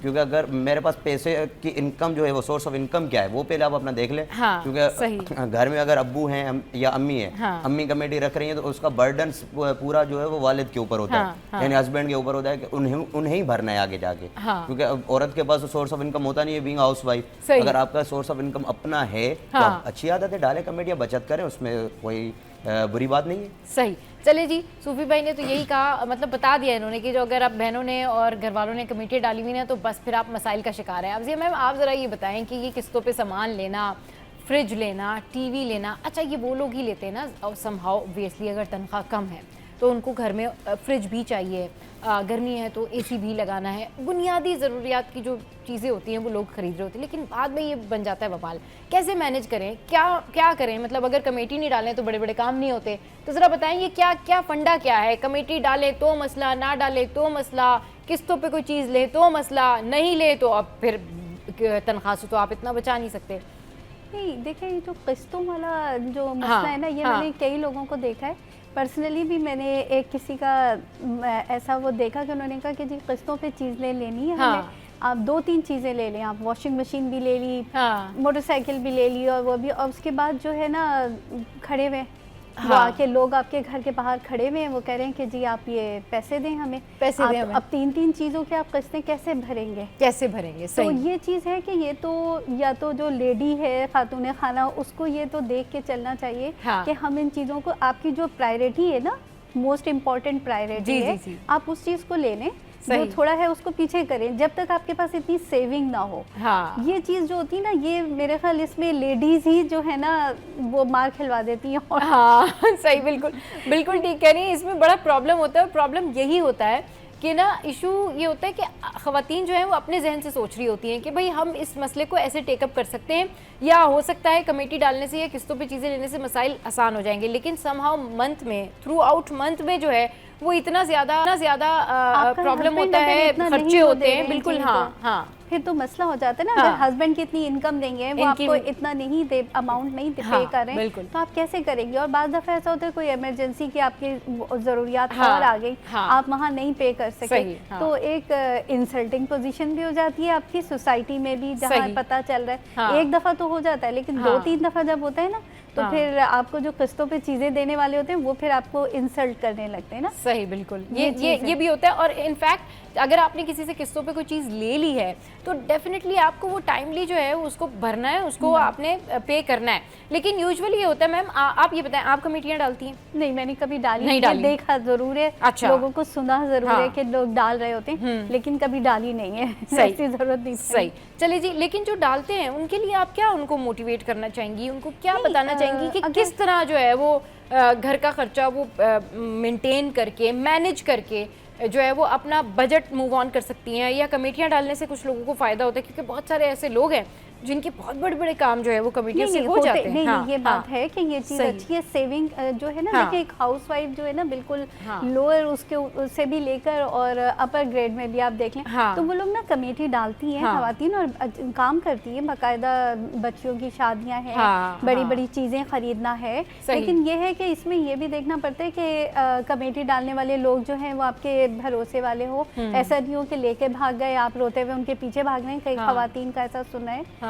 और लेकिन ये होता है कि ये एक सेविंग का जरिया है, और ये बहुत पुराने ज़माने से एक चला आ रहा है कि बजाय सेव करें या शेयर ले रहे हैं या कुछ करें, तो लेडीज़ जो हैं वो कमेटी के ज़रिए जो है ना अपनी सेविंग्स जो है ना वो करती हैं, और उसी से बड़े बड़े काम भी कर लेती हैं। अच्छी बात है, सेविंग के लिए करें आप इस तरह, लेकिन बस इतना करें कि जो आप अमाउंट पे कर सकें। ये ना हो कि कोई आके दरवाज़ा खटखटा रहा है आपका। सही। शमा, आप बताएं जनाब, ये जो सूरत हाल है ये कैसे मसला हल हो, क्या करे क्या ना करे? आवाम जो है वो महंगाई के मारे हुए हैं। एक घर में जो है वो एक ही वाइफ होती है, एक ही हस्बैंड होते हैं, लेकिन उनके 4-5 बच्चे लगा लें। जी हाँ, 4-5 बच्चे हैं, ठीक है। अब बाकी चीज़ें भी जो है वो घर में लेके आनी है, तो कमेटी डाल लें, किस्तों पे ले लें, फिर कर लें, तो उसके बाद फिर हस्बैंड वाइफ का झगड़ा। मैं आपको बताती हूँ, हमारी ऑर्गेनाइजेशन जो जिसको मैं रन कर रही हूँ, कराची वुमेन एंटरप्रेन्योर्स के नाम से है। और बेसिकली हमारा जो है वो मतलब टारगेट ही ये है कि वो ख़वातीन जो घरों में बैठ के गॉसिपिंग में टाइम ज़ाया करती हैं, वो कोई काम करें, अपने टाइम को इस्तेमाल करें और कोई घर से अपना छोटा मोटा कोई काम कर लें, जिससे आप अपनी ख्वाहिशात भी पूरी कर सकें और अपनी छोटी मोटी ज़रूरियात वगैरह भी सब पूरी कर सकें। ठीक है ना? जाहिर सी बात है वो सारा बर्डन हम घर के मर्दों पर डाल देते हैं, तो वो जाहिर सी बात है उनके साथ भी ज्यादती होती है और हम लोगों को भी जो है वो टाइम जो हमारा ज़ाया होता है वो हम सही से उसको जो है वो यूज़ कर सकते हैं। तो बेसिकली हम लोगों के पास मेरे पास जो होम बेस्ड ख़वातीन आती हैं जो घरों में बैठी हुई होती हैं और वो कहती है कि हमें कुछ करना है, तो बेसिकली मैं उनको जो है वो इसी तरह से छोटे छोटे बिजनेस करना सिखाती हूँ। अच्छा, कि आप किस तरीके से अपनी अर्निंग शुरू कर सकती हैं और आपकी पैसों को बचत करके और फिर अपनी ज़रूरियात को जो ज़िंदगी की है वो पूरा कर सकती हैं। बेसिकली कमेटी सिस्टम जो है वो बहुत पुराना सिस्टम है और इसमें अब जो नए ज़माना अब स्टार्ट हुआ है ना, तो इसमें तो बैंक्स वगैरह ने और मुख्तलिफ गोल्ड के ब्रांड ने भी कमेटी सिस्टम स्टार्ट कर दिया है। सही, बेसिकली और डिजिटल कमेटी सिस्टम जो है वो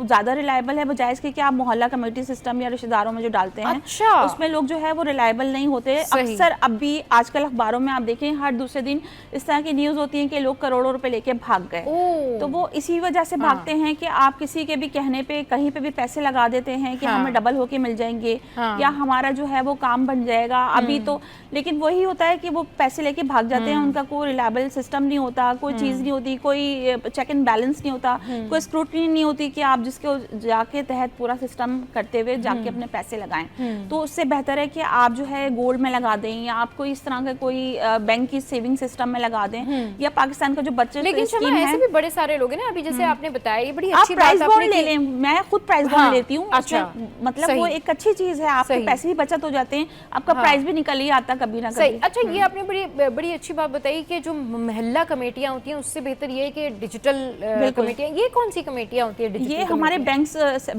सेक्टर ने जो है इंट्रोड्यूस करवा ये जो डिजिटल कमेटियां हैं कि और हमारे कुछ गोल्ड के ब्रांड हैं, उन्होंने इसको करवाया कि आपके पास जो सेविंग महीने के बचती है वो आप उनके पास जमा करवाते हैं, आपको पूरी स्लिप मिलती है उसकी और आप जब चाहें उसके एवज उनसे गोल्ड ले सकते हैं या जो भी चीज़ें हैं वो आप कन्वर्ट करवा सकते हैं उसके अंदर। चलें जी, ये बड़ी एक अच्छी बात है कि अगर आप इस तरीके से भी अपना बजट जो है वो मैनेज करना चाहते हैं तो आप डिजिटल कमेटी की तरफ भी जा सकते हैं। शो में या वक्त एक ब्रेक के बाद जब वापस आएंगे तो फिर करेंगे इस मसले का हल, ढूंढेंगे कि भाई क्या खाली तनख्वाह काफ़ी हो जाएगी और जो लोग किस्तों पर सामान लेते हैं उनको कितनी मुश्किलात होती है और एक्चुअल प्राइस से कितना ज़्यादा पैसे जो है उनको पे करने पड़ते हैं। हमारे साथ रहिए, छोटी सी ब्रेक के बाद वापस आ रहे हैं।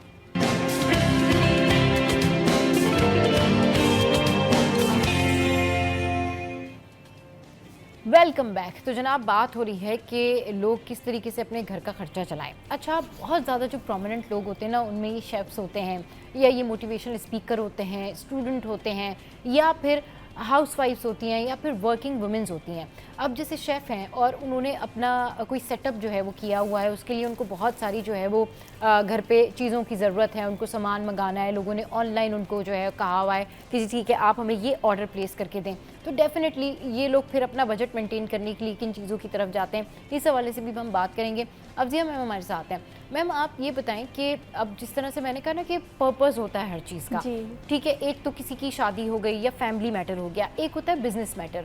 उस हवाले से भी जो शेफ़ हैं या ब्यूटिशंस हैं या फिर दीगर जो लोग घर में बैठ के काम कर रहे होते हैं, ठीक है, कोई कहना चाहिए कि बल्कि आज ना हमें उनको भी बुलाना चाहिए था जो घर में टेलरिंग कर रहे होते हैं। ये वो भी, उनको भी बहुत ज़्यादा बजट की ज़रूरत होती है। हाँ, मतलब मशीनों की ज़रूरत होती है उनको भी। फिर वो अगर रेडीमेड कोई ड्रेसिंग कर रहे हैं या कुछ कर रहे हैं तो डिज़ाइनर हो गए या टेलर हो गए जो भी, तो उन लोगों को बड़ी अमाउंट की ज़रूरत होती है। तो कमेटी किस हद तक बेनिफिशियल रहती है उनके लिए, या फिर अगर वो कमेटी पे नहीं जाते हैं या वो मंथली किसी चीज़ किस्तों के ऊपर नहीं जाते कि उन्होंने मशीन लेनी है कोई, या किसी शेफ़ ने कोई जूसर ब्लेंडर कोई ऐसी बड़ी चीज़ लेनी है जो कि उसको चाहिए, उसके क्लाइंट्स के लिए चाहिए, या स्टूडेंट्स जो हैं उनको इस तरह का लैपटॉप चाहिए जिसके अंदर नई टेक्नोलॉजी है, तो वो फिर उनके पास क्या ऑप्शंस होता है, वो फिर बेचारे क्या करें, ये बताएं। देखिए इसके लिए ये होता है कि सेविंग्स एक तो थोड़ी बहुत करनी पड़ती है। हाँ। स्टूडेंट्स हैं वो सेविंग कर लेते हैं। हाँ। अच्छा देखिए जैसे टेलरिंग के लिए आप कह रही हैं ना, तो ये हाँ। मैंने देखा है कि एक जैसे टेलर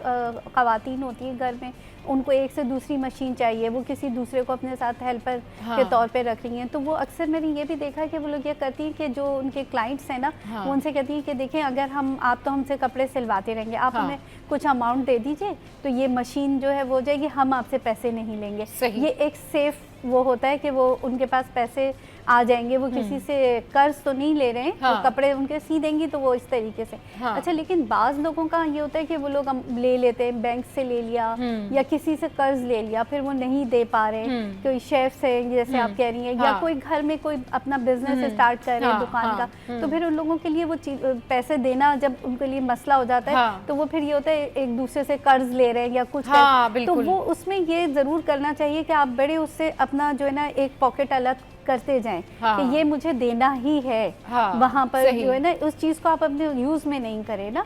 तो उसके लिए होता है कि अगर ख़वातीन हैं तो उनको भी बड़ा क्या कहना चाहिए, दिल मानना पड़ेगा और बड़ा अपना उस ऑब्जेक्ट के लिए जो है ना पैसे जमा करने के लिए ये ना होना कि अब दूसरी चीज़ के ऊपर भी आपका दिल आ रहा है, ये भी करना है। तो वो ये सब चीज़ें जो है ना कमेटी इस जगह के ऊपर सही रहती है। बिजनेस पॉइंट ऑफ व्यू से किस्तों पे चीज़ें लेने से आपको अमाउंट ज़्यादा देना पड़ता है। अमाउंट ज़्यादा देना पड़ता है कमेटी में। तो जो आपने पैसे दिए हैं वो आपके पास जो है ना रिटर्न हो जाएंगे।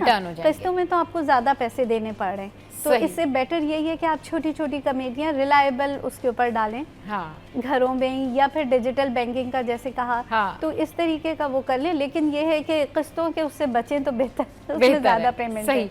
सूफी भाई आप बताएं, स्टूडेंट्स को किन मुश्किलात का सामना होता है? वो बेचारे कभी उधार ले रहे होते हैं, कभी कमेटियां कर रहे होते हैं, कभी कोई किस्तों पे मोबाइल फ़ोन, कभी बहुत सारे स्टूडेंट्स ऐसे होते हैं जो यकीन करें उनके पास ट्रैवल करने के भी बेचारों के पास पैसे नहीं होते, लेकिन जस्ट बिकॉज ऑफ दैट के PDF पे कोई चीज़ मंगानी है या फिर उसके लिए उनको कोई टेक्नोलॉजी बेस्ड कोई चीज़ चाहिए, रिसर्च हैं, डॉक्यूमेंट्स हैं, उनके पास लैपटॉप नहीं है, तो वो किस ऑप्शन पर जाएं? मतलब उधार उन्हें कोई देता नहीं है, कमेटी अगर वो डालते हैं तो किसी कोई मिल गया तो ठीक है, नहीं तो समहाउ वो बेचारे बैचलर्स क्या करें, तो फिर वो क्या करते हैं कि वो यही करते हैं कि किस्तों पे ले लिया कि जी ठीक है, जो थोड़ी बहुत पॉकेट मनी है उससे किस्तों पे लैपटॉप ले लिया, मोबाइल ले लिया, गैजेट्स ले लिए, या फिर कोई इस तरह की चीज़ें जो उनके कोई अगर वो अगर कंप्यूटर से रिलेटेड है तो वो काम आने वाली चीज़ है।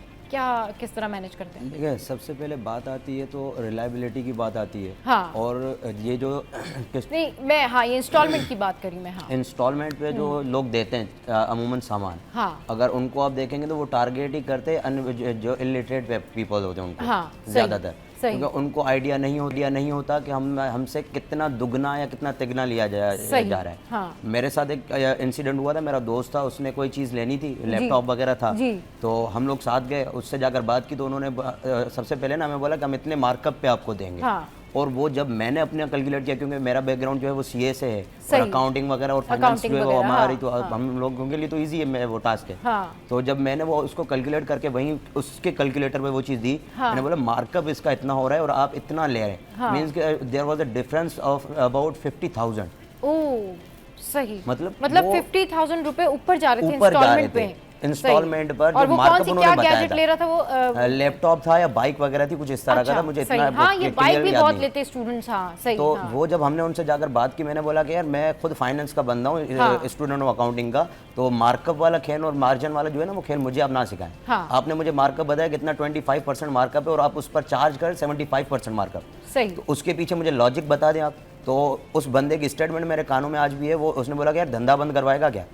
अच्छा जी, देखो बताते हैं। देखो अब एक बंदा है, उसको ये चीज़ का आइडिया नहीं है कि परसेंटेज का खेल क्या है, मार्कअप का खेल क्या है, आगे जाकर उसको किन चीज़ों से जो है वो गुजरना है, उसका इसको पता नहीं है। अगर वही बंदा जाकर, क्योंकि अमूमन गरीब लोग तबके के जो होते हैं वही, अगर कोई आ गया पंजाब से आ गया, सिंध आ गया, ये अपने सखर वाली साइड से आ गया, यहाँ से बच्चे आ गए, तो यहाँ आकर उनको सर्वाइवल के लिए चीज़ें चाहिए होती है, तो वो किस्तों की तरफ मूव करते हैं, इंस्टॉलमेंट की तरफ। तो उनको इस चीज़ का मालूमात होती नहीं, और दुकानदार उनके जो है वो इलिटरेसी की वजह से उनके भोलेपन की वजह से उनको टारगेट करते हैं और उनसे चीज़ें जो है वो दुगने तिगने पीसों में उनको जो ऑफर कर रहे होते हैं और वो मजबूरी की बेसिस पर ले लेते हैं। और जब आगे अब उनका प्लान आता है, मतलब अगर मिसाल के तौर पर एक दुकानदार आजकल जो मार्केट में चल रहा है कि भाई छोटा मोबाइल लो 200 रुपये दिन के देना आप हमें, अगर आप बड़ा मोबाइल ले रहे हो तो आप 600 रुपये हमें दिन के दे देना और 1-1.5 साल तक आपकी किस्तें चलेंगी। उसके लिए वो आपका NIC की कॉपी अपने पास रख देंगे। सही। अगर आप कहीं मूव कर रहे हो, जैसे मैम ने कहा कि वो रिलायबल बंदे नहीं होते, मूव कर जाते हैं कि पैसे नहीं होते तो लोग घर छोड़कर चले जाते हैं, तो अगर वो आप घर छोड़ते हो तो वो जो आपको चीज़ दे रहा है अपनी, वो आपसे NIC पर्टिकुलर ले लेता है और वो उसके पास अथॉरिटी है कि वो आपके ऊपर FIR भी करवा सकता है। ओके, मतलब अगर FIR करवा दी, क्योंकि आपका तो वो पूरा उसमें नादरा में आजकल रिकॉर्ड कंप्लीट आपका पड़ा हुआ है, वहाँ से वो निकलवा के आपके गांव में जहाँ पर भी आप होगे, आपके पास नहीं आएगा तो आपका फैमिली ट्री निकाल के आपके किसी खानदान के बंदे के पास ये सूफी भाई कि क्या करें स्टूडेंट्स जो बैचलर स्टूडेंट्स होते हैं, उनको बहुत सारी चीज़ों की जरूरत होती है, उनके पास ऑप्शन है। वैसे तो ये जो कमेटियाँ वगैरह हैं वो कारोबारी बंदे के लिए जो 200-300 रुपये दिन के निकाल देते ताकि हमारा जो है वो बचत नजर आए, उनके पास एक ऑप्शन है कि वो आप अपने पास सेविंग कर लें। सेविंग क्योंकि किफ़ायत शुआरी जो है वो एक इबादत है, तो आप उसमें ऐसे अपने लिए जो आपका रोज़ का खर्चा, मिसाल के तौर पर मेरा खर्चा रोज़ का 100 है, तो उसमें से अगर मैं 100 रुपये बचा लूँ तो महीने के मैंने 3000 रुपये जो वो साइड में कर दिए। अगर आपको ज़रूरत है, क्योंकि हम लड़के हैं, बिग लड़का मैं बात करूँगा, तो हमारे पास जो है ना वो दोस्ती हम अच्छे से निभाते हैं। सही। तो हम अगर कोई किसी दोस्त से आप पैसे मांग लेते हो, आप अच्छा दोस्त है, तो वो आपको तंग नहीं करेगा बार बार। सही। आप बजाय किस्तों और इंस्टॉलमेंट पर जाने के किसी दोस्त से ले लें और उस जबान के अंजाम बनाएं कि यार मैं इतने दिनों में अपनी जो है वो ये सेविंग्स जो है वो बचा लूंगा। मतलब अगर आपका कोई पर्सनल कोई कांटेक्ट है जो कि आपको कुछ दिन के लिए पैसे दे सकता है, तो अपार्ट फ्रॉम दैट कि आप कमेटी डालें या फिर आप जो है वो किस्तों के ऊपर जाएं, इंस्टॉलमेंट के ऊपर जाएं, दैट्स बेटर कि आप जो है वो किसी से समहाउ थोड़े दिनों के लिए ले लें और उसके बाद फिर आप उसका जो भी आपने उससे पैसे लिए वो उतार दें। बट हर बंदे का अपना कंफर्ट जोन जो है वो अलग होता है, लेकिन ये चीज़ें कमेटी हो या फिर ये इंस्टॉलमेंट हो, स्टूडेंट्स के लिए, शेफ्स के लिए, डॉक्टर्स के लिए, टेलर्स के लिए, इनफैक्ट जो भी अपना बिजनेस करना चाहते हैं या घर में भी जिनके प्रॉब्लम्स हैं उनके लिए प्रॉब्लम क्रिएट करती हैं। शो का वक्त एंड अप हो गया, उससे पहले मैं शुक्रिया अदा करना चाहूँगी अफजा मैम का, शेफ शमा का और सूफी शाह का। आप तीनों हमारे शो पर आए। आज का शो कैसा लगा इसका फीडबैक देना हमारी सोशल साइट पर आपने बिल्कुल नहीं भूलना है और आपने बताना है कि आपने कौन कौन सी गैजेट्स जो हैं वो इंस्टॉलमेंट पर ली हुई हैं और आपको कौन सा जो 2 लाख वाला फ़ोन है वो 5 लाख का पड़ा है। अच्छा जी, अपना बहुत ख्याल रखिए और जहाँ रहिए हंसते रहिए, मुस्कुराते रहिए और देखना मत भूलिए। सीरी एट 10।